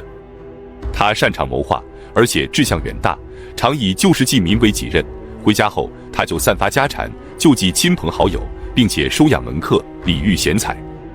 有一次，他骑着黄牛去拜访友人，一手握着缰绳，一手翻阅《汉书》，恰好被杨素遇到。杨素与他交谈后，对他颇有好感，并让自己的儿子杨玄感向他学习。从此，两人便结下了深厚的友谊。因此，杨玄感起兵后，立即派人前往长安，请来了自己的好友李密商议。李密到达后，给杨玄感献上了3条计策。上策是立即派兵占据涿郡，扼守榆关，将隋军主力挡在关外，切断隋炀帝的退路，然后向南传檄天下，则天下可定。中策则是向西攻占长安，占据关中之地，利用潼关天险与隋炀帝对抗，然后逐渐东扩，消灭大隋王朝。至于下策是就近攻打东都洛阳。然而杨玄感却说：“我认为你所说的下策才是真正的上策。现在朝臣的家属都在洛阳，只有攻下洛阳才能扩大影响。而你的上策和中策是迅速攻打涿郡或长安，那么沿途的城镇都不攻打，还怎么显示我们的威力呢？”于是他采用李密的下策，立即从黎阳起兵，率领不足10000人的大军，兵分2路，准备突袭东都洛阳。一路由弟弟杨基善率领3000人，沿着洛水西进；一路由弟弟杨玄挺为先锋，从白司马坂翻越邙山，从东北方向进攻洛阳。然而，大军行进到半路的时候，他任命的怀州刺史唐一就偷偷地溜走了，并且前往洛阳城告发了他们的叛乱之事。东都留守樊子盖得知后非常惶恐，立即调兵开始布防。他派遣达西善义率领5000人阻击杨基善，派遣裴弘策率领8000人阻击杨玄挺。达西善义的大军出城时就怀有畏惧之心，他们到达汉王寺的时候，与杨基善的大军相遇，还未等到交战，隋军就丢盔弃甲地逃走了。杨玄感的大军便顺利地到达了上东门，隋朝的时候称其为上春门。再来看裴弘策的大军，他率部到达白司马坂的时候，迎面遇到了杨玄挺的大军，于是两军立即展开激战，结果隋军大败，后退了3-4里。之后裴弘策收集残兵，准备与杨玄挺再次交战。然而杨玄挺并没有趁胜追击隋军，而是慢慢悠悠地赶来，到达战场后命令将士们就地坐下休息，并没有作战的打算。裴弘策不明所以，不敢命令将士们冲杀，双方对峙了半天后，隋军便开始懈怠了。这时杨玄挺突然命令将士们上马冲杀，隋军顿时大乱，纷纷投降。裴弘策只带领着10余骑逃回了洛阳城。杨玄感的2路大军便在上春门顺利地会师了。这时杨玄感对洛阳的百姓们说：“我身为上柱国，家财万贯，到了既富且贵的地步，我之所以不顾破家灭族的风险起义，只是为了推翻暴隋，解民于倒悬。”百姓们听后深受感动，纷纷前来投军，每天都有上千人。不久，杨玄感的大军便扩充到了10余万人。这时杨玄感更加深信自己将李密的下策当成上策是明智之举，并开始疏远李密。俘虏了隋朝的内史舍人韦福嗣之后，连机要事务也不再让李密撰写，而是全权交给了韦福嗣。不久之后，左武卫大将军李子雄犯法被捕，准备押往隋炀帝的行宫，却在半路上杀掉押送的官员逃跑，投降了杨玄感，并且劝说杨玄感立即称帝。杨玄感非常高兴，连忙征求李密的意见。李密却回复他说，秦朝末年的时候，陈胜想要称王，张耳因为劝阻被陈胜赶走；东汉末年的时候，曹操想让汉献帝赐给他九锡，荀彧因为劝阻而被曹操疏远。如果我今天说实话，恐怕会走张耳和荀彧的老路，如果阿谀奉承你，却不是我的本意。但我还是要说，我们起兵以来，虽然屡战屡胜，但周围的州县并没有响应我们，而洛阳城的防守非常坚固，短时间内无法拿下。接下来各地的隋朝援军会源源不断地涌向洛阳，等到那时情况就非常危急了。所以我们应该放弃洛阳，尽快去平定关中，而不是急于称帝，让天下人都认为你气量狭小。杨玄感听后非常扫兴，无奈地笑了笑，便离开了。接着他命令各军继续攻打洛阳城。洛阳城的守军非常惶恐，樊子盖为了打消隋军的退缩心态，立即下令处死了战败的裴弘策，组织将士们奋命守城，双方便在洛阳城下展开了长久的对峙。上期讲到，负责督运粮草的杨玄感反叛，率军攻打东都洛阳。接下来我们再来看正在出征辽东的隋炀帝杨广。隋炀帝亲自统领大军攻打辽东城，就在城池即将被攻破的关键时刻，后方却传来了杨玄感叛乱的消息。这个消息如同晴天霹雳一般，让隋炀帝惊恐不已。对于窦建德和翟让等人的起义，他或许可以置若罔闻，但杨玄感的叛乱却让他无法忽视，因为杨玄感掌握着大军的粮草命脉，一旦粮草不济，大军将立即陷入困境。于是隋炀帝果断下令撤军。为了尽快撤离，他命令大军丢弃军营和工程器械，轻装简行，秘密撤退。高句丽的将士们正打得起劲，却突然发现隋军的军营变得异常安静，而且大批的士兵在偷偷地撤离。他们担心这是隋军的阴谋，不敢贸然追击，只是在城楼上猛敲战鼓，以壮声威。直到第二天中午，他们才派出数千人前去侦查，结果发现隋军早已人去营空，军粮和武器堆积如山，工程器械则依然摆放在原地。隋炀帝在撤退的同时，紧锣密鼓地部署着围剿杨玄感的事宜。他命令宇文述和屈突通各率一部人马，急速前往洛阳，命令陈棱率领一部人马前去攻打杨玄感的大本营黎阳。同时命令长安的代王杨佑立即派遣魏玄率军东出，解救洛阳之围。此外，由于水军将领来护尔被杨玄感诬陷为反叛，未等隋炀帝下诏，就已经率领水军扑向了洛阳。至此，隋朝的数路大军齐心协力，对杨玄感形成了围攻之势。其中最快到达前线的是长安的魏玄，他率领2万大军赶来支援。杨玄感得知后，自认为兵力占据优势，又是以逸待劳，因此并不把魏玄放在眼里。他立即率军前去迎战，两军便在洛阳城西展开了激战。战斗过程中，杨玄感假装战败，率军开始后撤。魏玄见状，立即率军追击。然而，等追到半路的时候，突然伏兵四起，魏玄的前军全军覆没。几天后，两军再次展开激战，一天之中交战了10余次，仍然难分胜负。就在这时，杨玄感的弟弟杨玄挺被刘建射中身亡，叛军的士气受挫，开始微微后撤。樊子盖见状，立即派兵从后面骚扰，叛军的形势危在旦夕。这时，杨玄感手握长矛冲入敌阵，身先士卒地开始厮杀。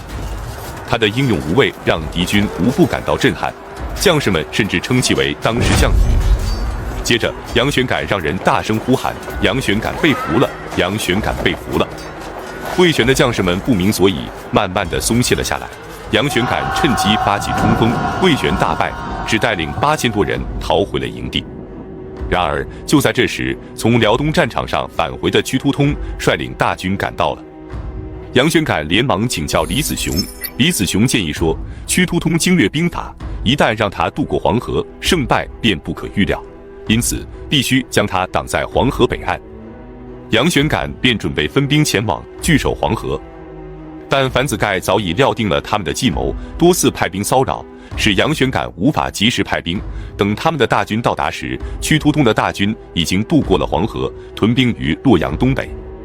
杨玄感只能兵分2路，西面抵抗魏玄，东面抵抗屈突通。同时，他还要提防樊子盖的骚扰，形势变得愈发的严峻。杨玄感只能再次找来李子雄商议对策。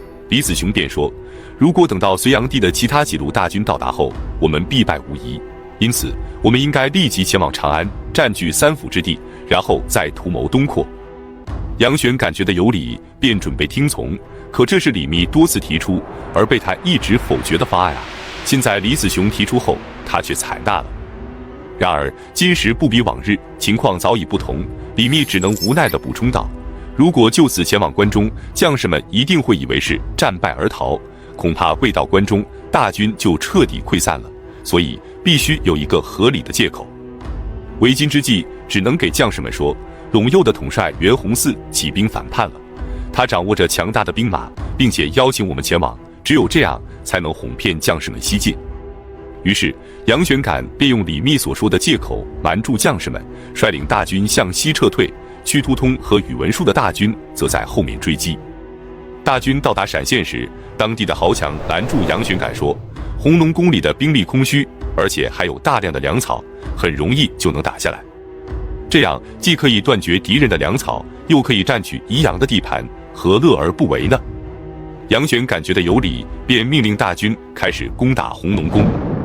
李密得知后，被杨玄感气得哭笑不得，连忙劝谏道，我们是哄骗着将士们西进，所以行动必须迅速，不能让他们有所察觉。何况数万大军在后面追击，怎能为了一点粮草就停下来呢？如果我们不能快速控制潼关，将退无可退，将士们必定溃败而逃，到时候你拿什么来保全自己呢？然而杨玄感依然不肯听从，命令大军猛烈地攻打弘农宫，结果连续攻打了3天，小小的弘农宫就是攻不下来。杨玄感迫不得已，才继续率军西进。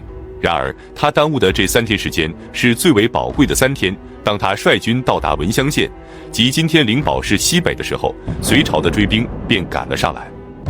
杨玄感边战边退，1天之内数次战败，一直退到董渡原的时候，大军彻底崩溃了。杨玄感只带了10余名骑兵逃走了。然而隋军穷追不舍，不多时便追上了他们。杨玄感怒吼一声，将追兵吓退，然后他们继续向前逃跑。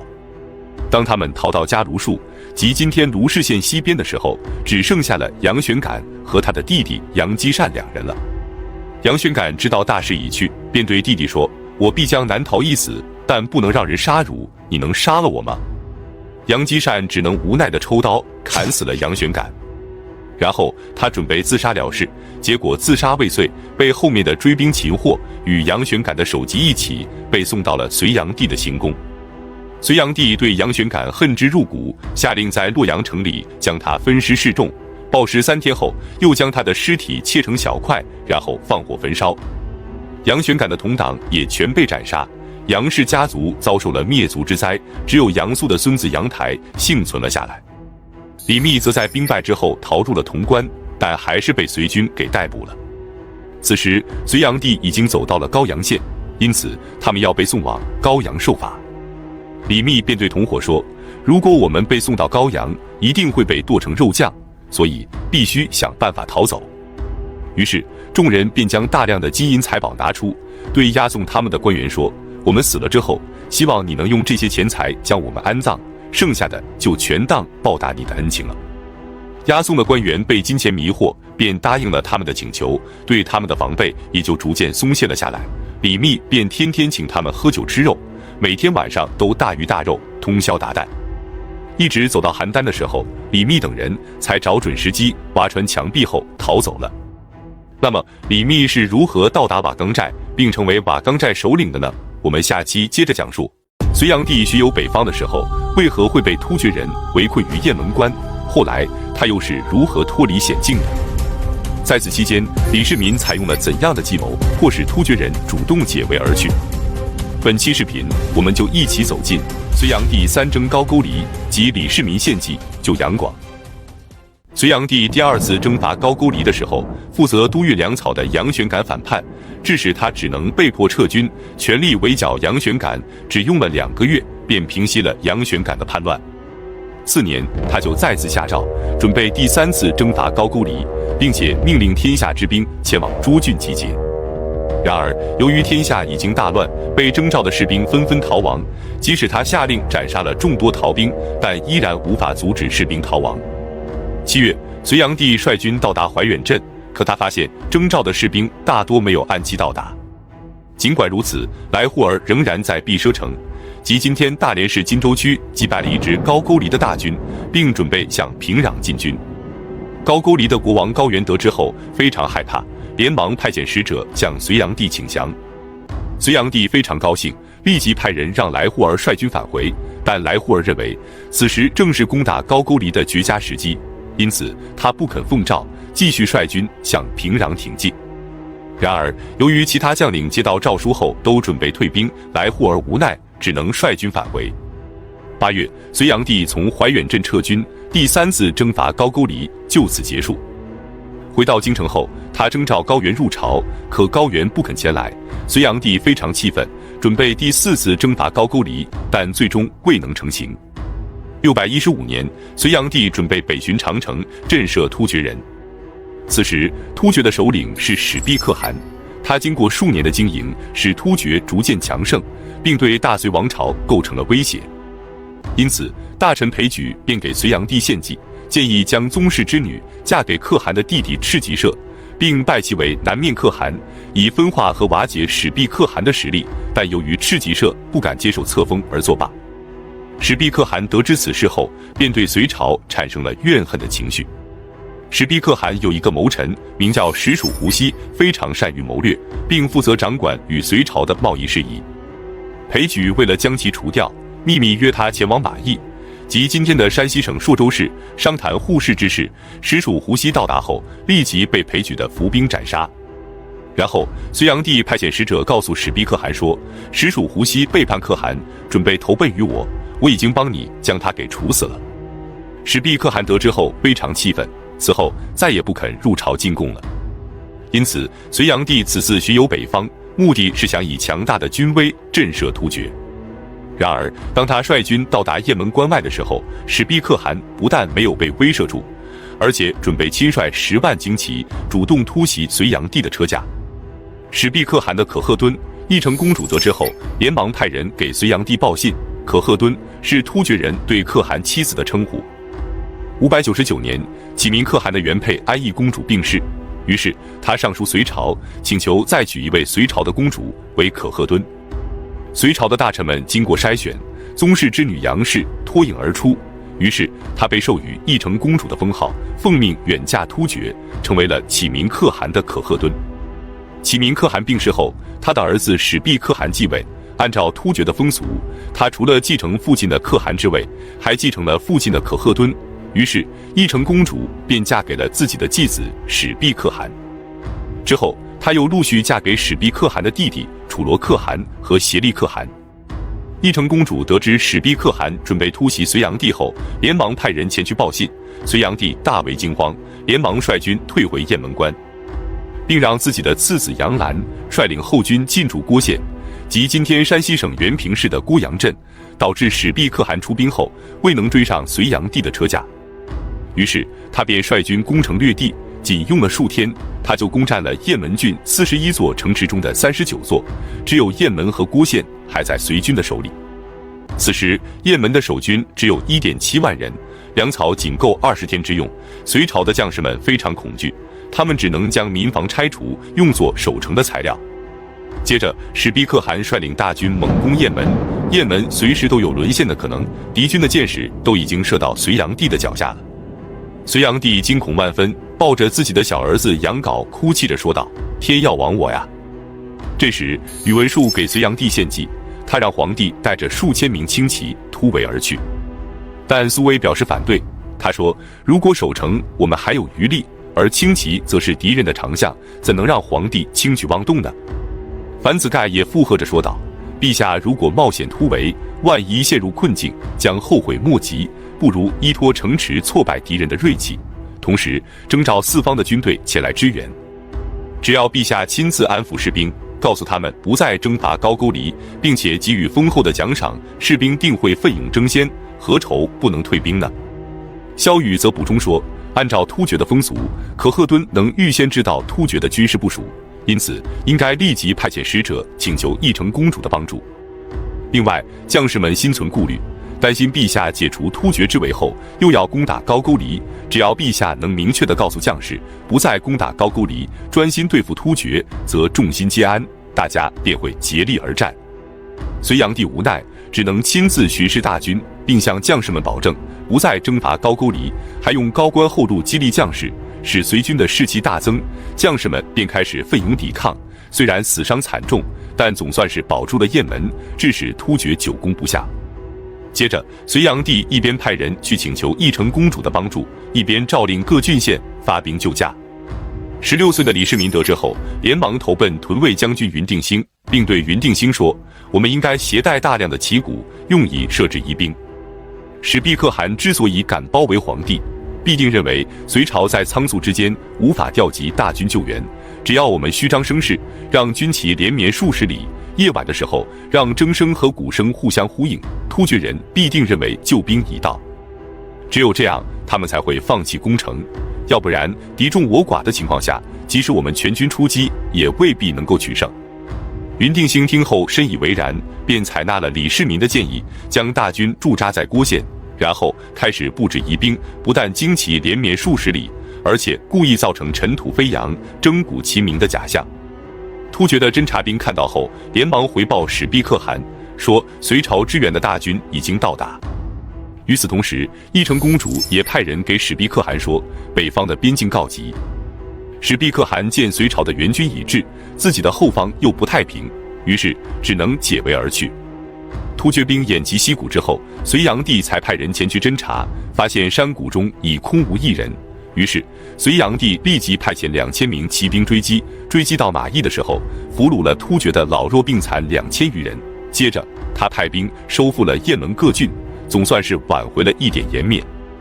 之后隋炀帝率领大军向南撤退，9月大军到达太原郡，这时，大臣们劝谏他返回长安，但隋炀帝面露难色。宇文述察言观色后，便说道：“大臣们的妻子多在洛阳，我们还是先回洛阳，然后再从潼关西归即可。”隋炀帝便听从了宇文述的建议，准备前往洛阳。10月，大军终于顺利地到达洛阳。然而，隋炀帝不但不提西归长安之事，还准备前往江都巡游。由于之前的龙舟都被杨玄感给烧毁了，于是他便命人重新建造龙舟。他在雁门被围之时，王世充从江都起兵救驾，一路之上他痛哭流涕，蓬头垢面，晚上躺在草地上睡觉，盔甲日夜穿戴。隋炀帝得知后，认为他非常忠诚，于是便将建造龙舟的差事交给了王世充。王世充不仅为他建造了极其华丽的龙舟，还在江都建造了一座富丽堂皇的乾阳殿。616年7月，龙舟终于建造完成，并且到达了洛阳。这时，宇文述带头谄媚，劝谏隋炀帝巡幸江都。隋炀帝非常高兴，立即从洛阳启程。右卫卫大将军赵才劝谏他留在洛阳镇压起义，却被关押了数天。间接为仁宗劝谏，结果被当众杖死。奉信郎却迷相，上表劝谏，结果却被处斩。就这样，隋炀帝一路走，一路斩杀劝谏之人，终于在当年的8月到达了江都。那么，隋炀帝离开洛阳后，瓦岗寨的叛军是如何攻打洛阳的？李密是如何成为瓦岗寨首领的？我们下期接着讲述。瓦岗寨是现在的哪里？是什么样的地理优势，能让众多的英雄豪杰聚集于此？单雄信和徐茂公以及罗士信和秦琼等人是如何来到瓦岗寨的？李密又是如何成为瓦岗寨首领的？本期视频我们就一起走进翟让起兵于瓦岗寨及瓦岗军围攻洛阳。瓦岗寨位于现在河南省滑县的瓦岗寨乡。据《左传》记载，公元前502年，齐国出兵鲁国，鲁定公便向晋国求援。之后，晋国和鲁国的大军在瓦地会师，并且顺利地击退了齐军。为了纪念这场战役，鲁定公便在双方会师的土岗上建造了一座亭子，俗称瓦亭。瓦亭所在的土岗便被称为瓦岗。瓦岗地处古黄河的东南岸，北临白马渡口，南与通济渠相望，西边跨过黄河，便于永济渠不过100里之遥，处在南北大运河的喇叭口外侧。加上黄河泛滥所形成的沟壑纵横和图岭起伏，使这里既可以屯兵，又便于出击，成为了军事战略的要冲之地。因此，翟让便将这里作为他的揭竿起义之地。翟让，东郡围城人，即今天河南省滑县人，高车族。他曾在东郡担任法曹，因为小过而被捕入狱，并被判为死刑。幸运的是，狱吏黄君汉认为他非同寻常，决定将他放走。翟让再三拜谢，哭泣着说道：“承蒙您的再生之恩，我才得以幸免。可是我走之后，您怎么办呢？”黄君汉怒斥道：“我之所以解救你，以为你是个大丈夫，能拯救黎民百姓，没想到你怎么像个女子一样哭哭啼啼。你赶紧想办法逃脱吧，至于我，你就不必操心了。”于是翟让叩谢黄君汉后，秘密地回到了自己的家乡围城。这时，围城的百姓们正在酝酿起义，众人便推举翟让为首领。于是，翟让便与哥哥翟弘和侄子翟魔侯等人一起来到了瓦岗，高举起义的大旗。为了聚集武装和防御敌人的进攻，他在瓦岗的四周修筑了方圆20余平方里的宏伟寨墙，这便是历史上著名的瓦岗寨。接着，单雄信和徐世绩也相继前来投奔。单雄信，曹州济阴县人，即今天山东曹县人，他孔武有力，擅长马槊。徐世绩，字茂公，曹州离湖人，即今天山东省东明县人，后来迁居到华州的渭南县，即今天河南浚县东南，出生于富豪之家。他来到瓦岗寨的时候年仅17岁，但已展现出了非凡的谋略和胸怀大志。他对翟让说：“这里是我们的家乡，不能前去侵扰。宋州和郑州毗邻运河，官旅运往不绝，若能在那里截取，便足以自资。”翟让便听从他的建议，在运河边上成功地劫掠了大量的财物以及大批的军械物资，使瓦岗寨的势力迅速壮大，达到了10000余人之众。正是这种智谋和远见，让他后来出将入相，配享宗庙。而在今天，智慧与决策同样重要。屏幕前的你，如果设备升级需要资金周转，可以试试抖音钱包里的放心键。打开抖音，钱包放心键，激活额度，跟着要求申请，最高额度20万，等资金到位之后还上就行。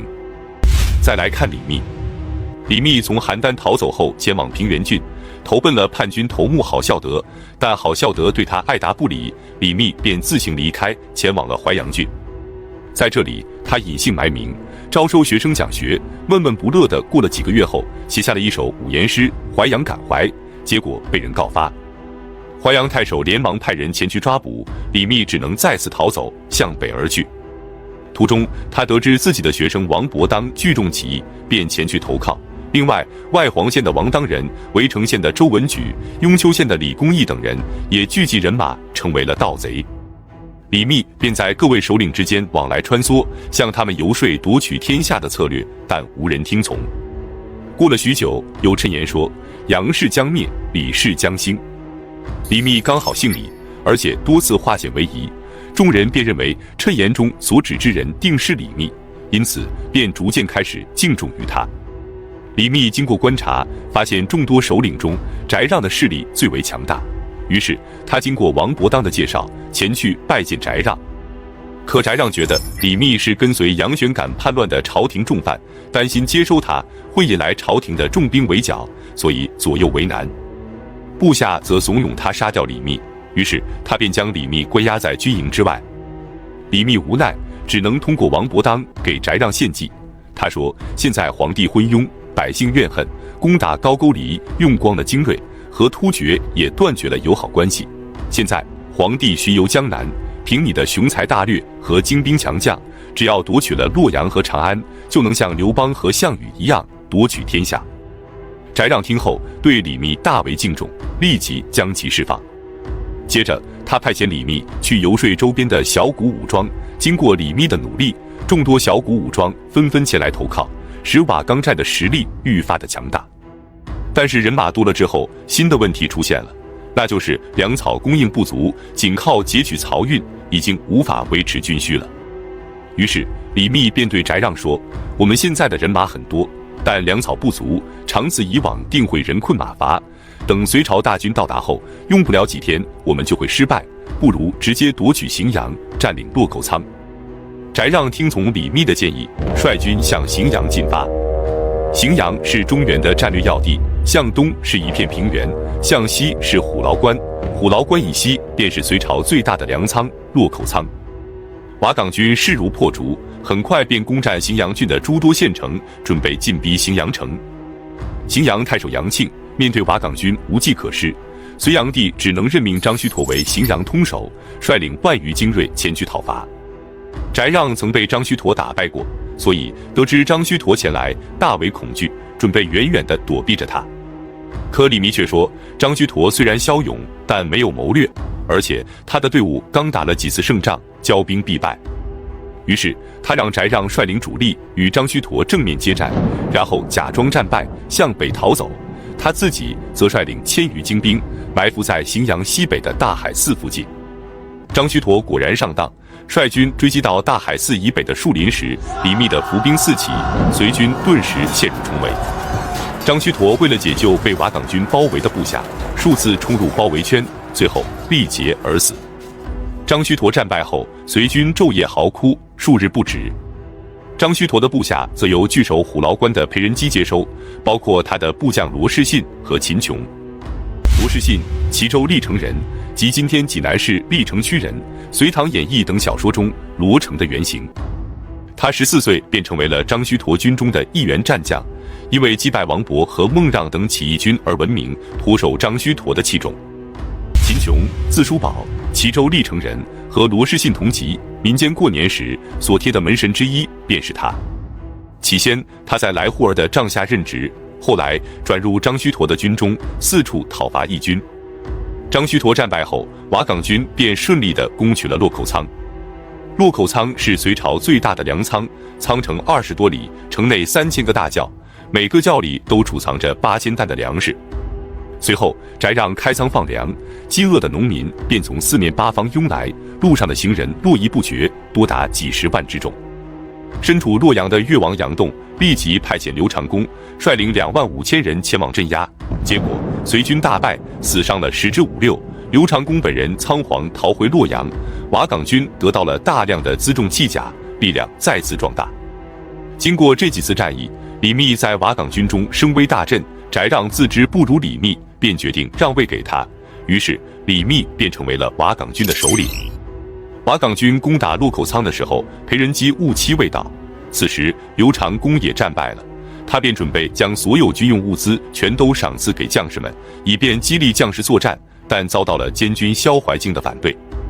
将士们便开始怨恨萧怀敬，可萧怀敬不但不肯改变，还到处搜罗裴仁基的过失，并上奏弹劾于他。这让裴仁基左右为难，进攻瓦岗军，他自知无法取胜，加固营垒自守，又怕被朝廷治罪。李密得知后，连忙派人前去劝降。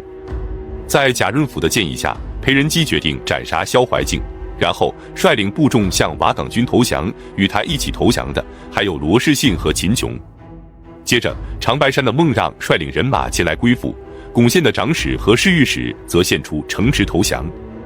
4月，李密派遣裴仁基和孟让率领2万余人前去攻打洛阳，他们烧毁天津桥，并且纵兵抢掠。在此混乱之际，洛阳城里的隋军立即出兵反攻，裴仁基等人大败，率军退守巩县。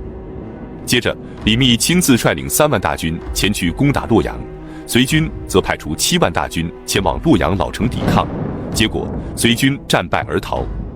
李密率军追击到洛阳附近的时候，据守回洛仓，大修营垒战壕，并让祖君彦撰写檄文，公布杨广的10大罪状，表示要推翻隋朝政权。就在李密攻打洛阳城，准备推翻大隋王朝的时候，李渊和李世民父子也在晋阳准备起兵了。那么，李渊父子是如何起兵的呢？我们下期接着讲述。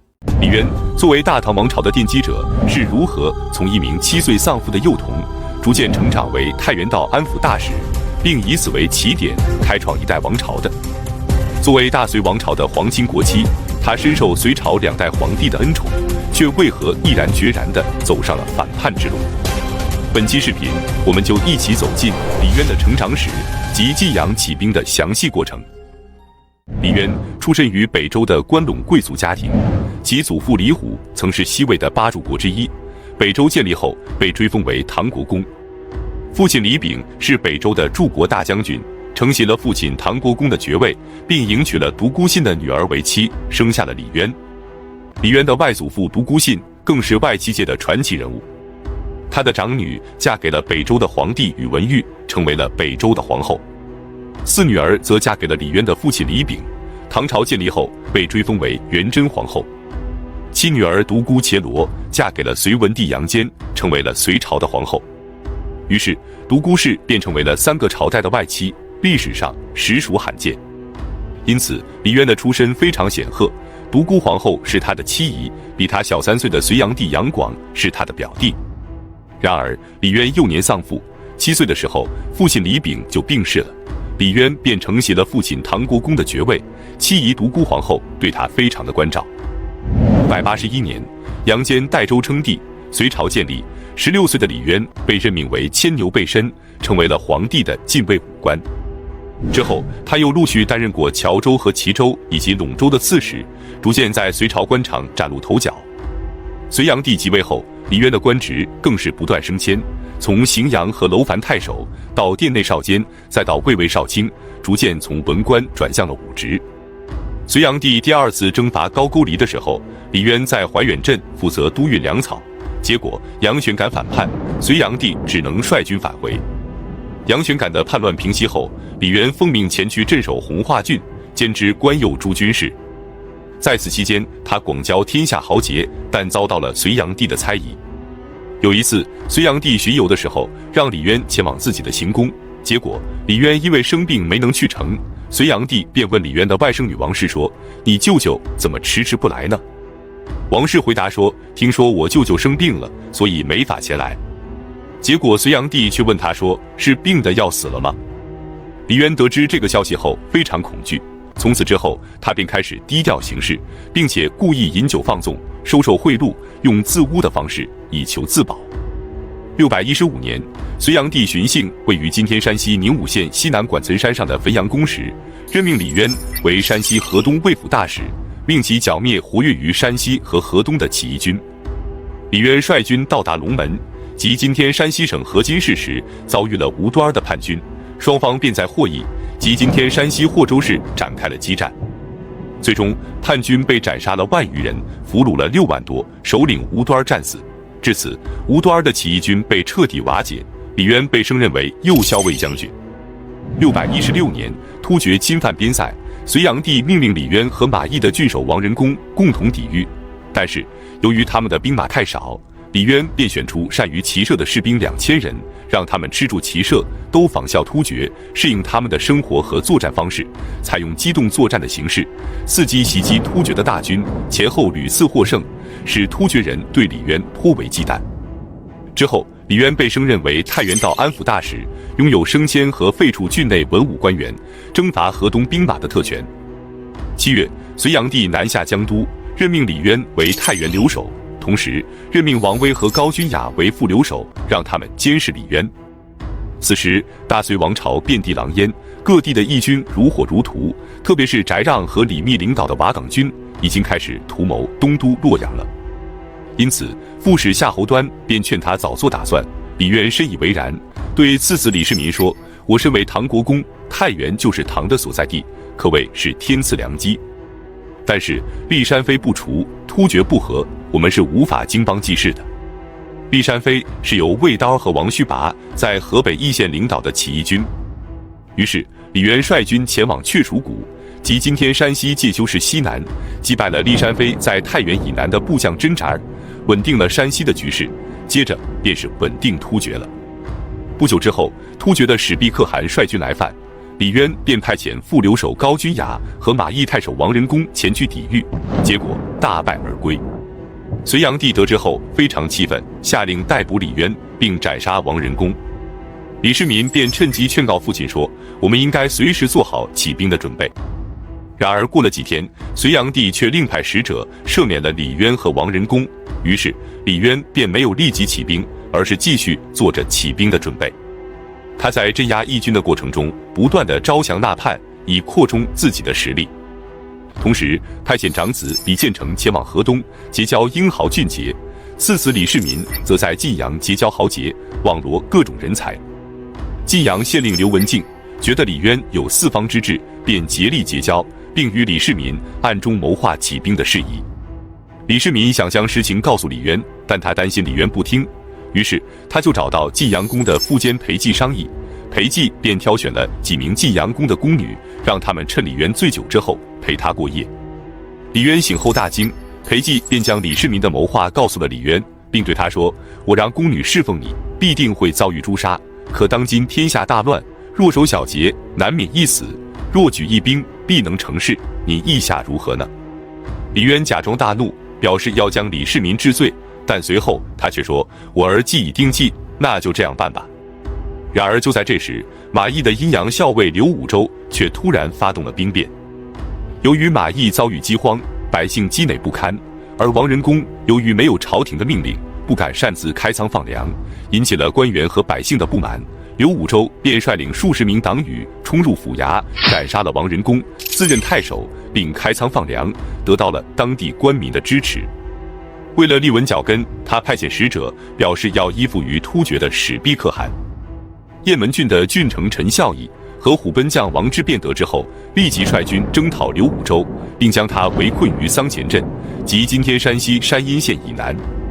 刘武周则联合突厥共同抵御隋军，最终王之辩兵败被杀，陈孝义则逃回了雁门郡。接着，刘武周率军攻破楼烦郡，并攻占了汾阳宫。汾阳宫里有隋炀帝留下的诸多美女，刘武周为了得到突厥的支持，将所有宫女都献给了史毕可汗。史毕可汗非常高兴，不仅回赠了诸多的战马，并且封刘武周为定阳可汗。刘武周得到突厥的支持后，立即称帝，自称为天子。接着，他率军围攻雁门，陈孝义则犀利据守，双方相持了100日无法取胜。这时，陈孝义却被自己的部下张伦暗杀，并且举城投降了刘武周。随后，益州的叛军首领宋金刚也率领4000余人前来投奔，并将原妻休掉，迎娶了刘武周的妹妹为妻，使刘武周的声威更加的壮大。隋炀帝得知后大怒，立即派遣使者治罪李渊，并要求李渊前往江都受罚。李世民便再次劝说李渊起兵。然而，没过几天，隋炀帝却再次派人赦免了李渊。这时，裴寂和许世旭等人纷纷劝说李渊起兵。李渊终于不再犹豫，正式下令准备起兵。首先，他以讨伐刘武周和防备突厥为名，派遣李世民和刘文静以及长孙顺德和刘弘基等人四处募兵，仅用了不到1个月，便招募到了近万人。接着，他秘密派人前往蒲州，召回长子李建成和4子李元吉。太原的副留守王威和高君雅得知后，以诱骗李渊前往晋祠祈雨为由，准备暗杀李渊，向隋炀帝邀功。不料，他们的阴谋被晋阳的乡长刘世龙得知后，告知了李渊，李渊便以2人暗通突厥为由，将其逮捕。可让他没想到的是，突厥的数万骑兵像是配合一样，真的前来围攻晋阳了。那么，李渊是如何应对突厥，并和突厥进行结盟的呢？我们下期接着讲述。李渊准备起兵之时，突厥的大军却突然包围了晋阳城，这让李渊意识到，如果不能很好的解决突厥问题，他是没办法起兵南征的。那么，李渊是如何稳住突厥，并正式起兵的呢？本期视频，我们就一起走进李渊与突厥博弈，及李建成和李世民带兵。李渊准备起兵之时，隋炀帝留下监视他的太原副留守王威和高君雅，便以诱骗李渊前往晋祠祈雨为由，准备暗杀李渊。结果，他们的阴谋被刘世龙识破，并告知了李渊。李渊便以他们暗通突厥为由，将其逮捕。然而，突厥的骑兵像是配合他一样，真的前来围攻晋阳了。617年5月17，突厥的数万大军兵临晋阳，李渊大为惊慌，因为他刚刚招募的新兵完全不是突厥人的对手。于是，他决定给突厥人唱一出空城计。他让裴寂和刘文静等人在城内暗中布防，然后将所有城门打开，并将城上的旌旗撤下。突厥人不知虚实，所以不敢贸然进城。城内的人都以为突厥兵是王威和高君雅招来的，所以群情激愤。李渊便趁机将2人斩首，以平息众怒。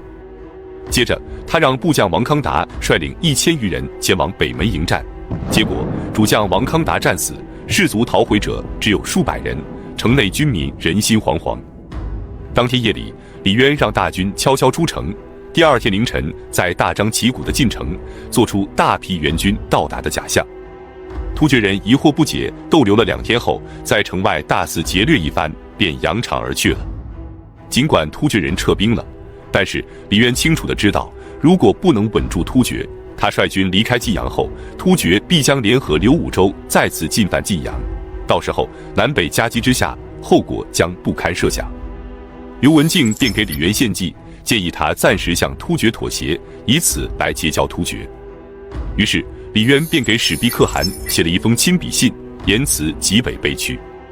他在信中写道：“我准备大举义兵，安定天下，迎回隋炀帝杨广，恢复与突厥和亲，就像开皇年间那样。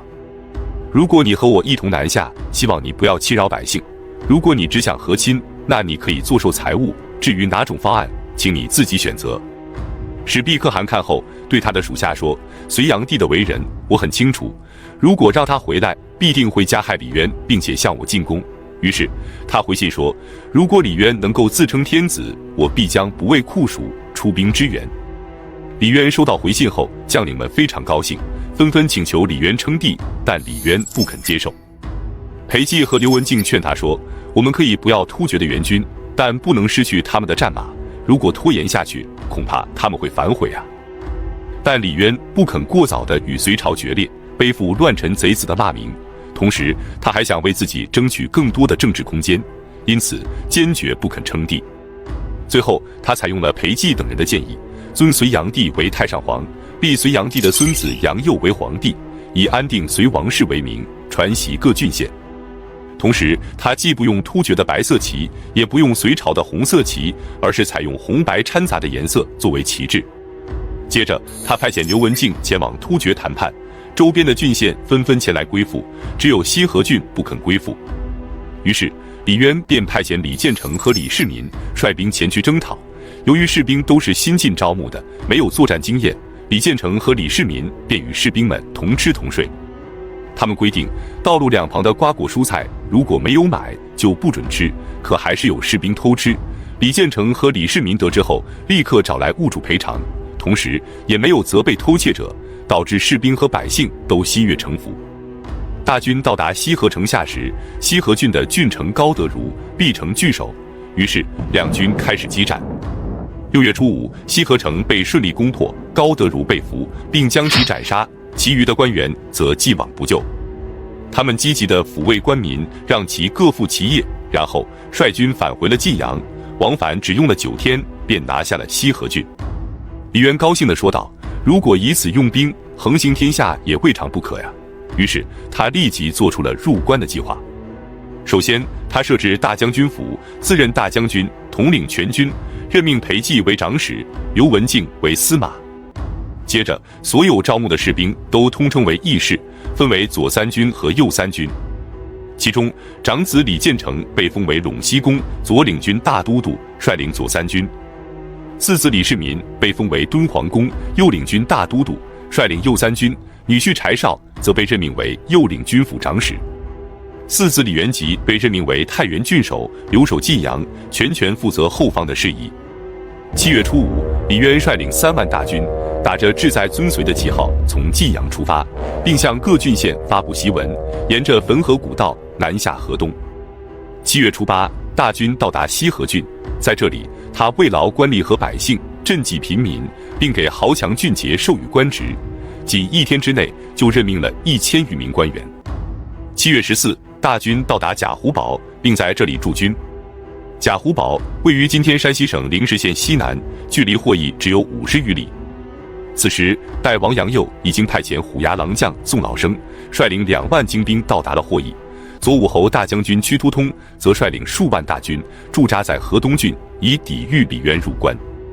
正在这时，大雨连绵数日不绝，导致李渊的大军无法前行，他只能派遣沈叔安等人率领老弱病兵返回太原，让他们再运1个月的粮草前来。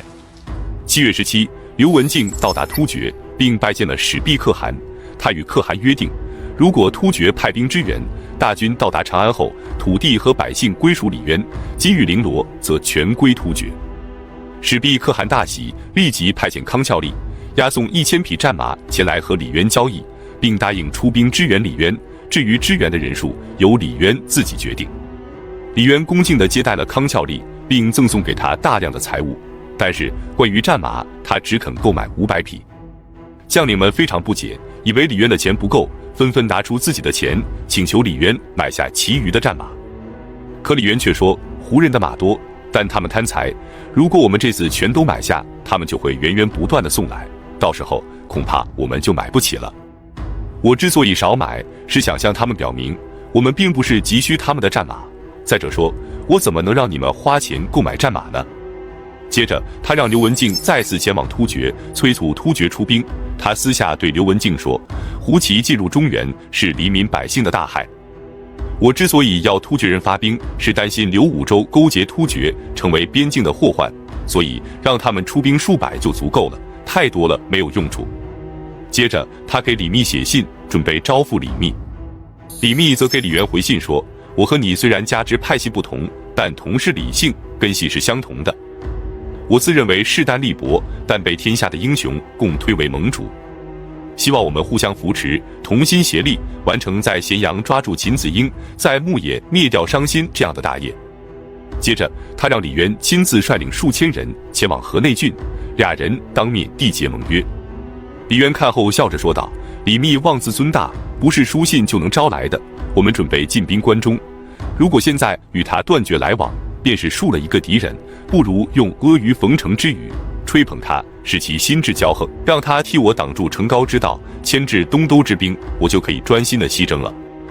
于是他让温大雅回信说，天下众生必须要有管理他们的人。现在治民之人不是你，又能是谁呢？我已经过了知命之年，没有这个心愿了，所以我很高兴拥戴你，希望你能早些应验图谶，以安定万民。然后你还是将我封在堂弟，这样的殊荣就已经足够了。李密收到回信后，将信件交给属下观看，并高兴地说道：“唐公肯推举我，天下很容易就能平定了。”从此之后，双方的信使往来不绝。那么，李密此时的境况如何呢？我们下期接着讲述。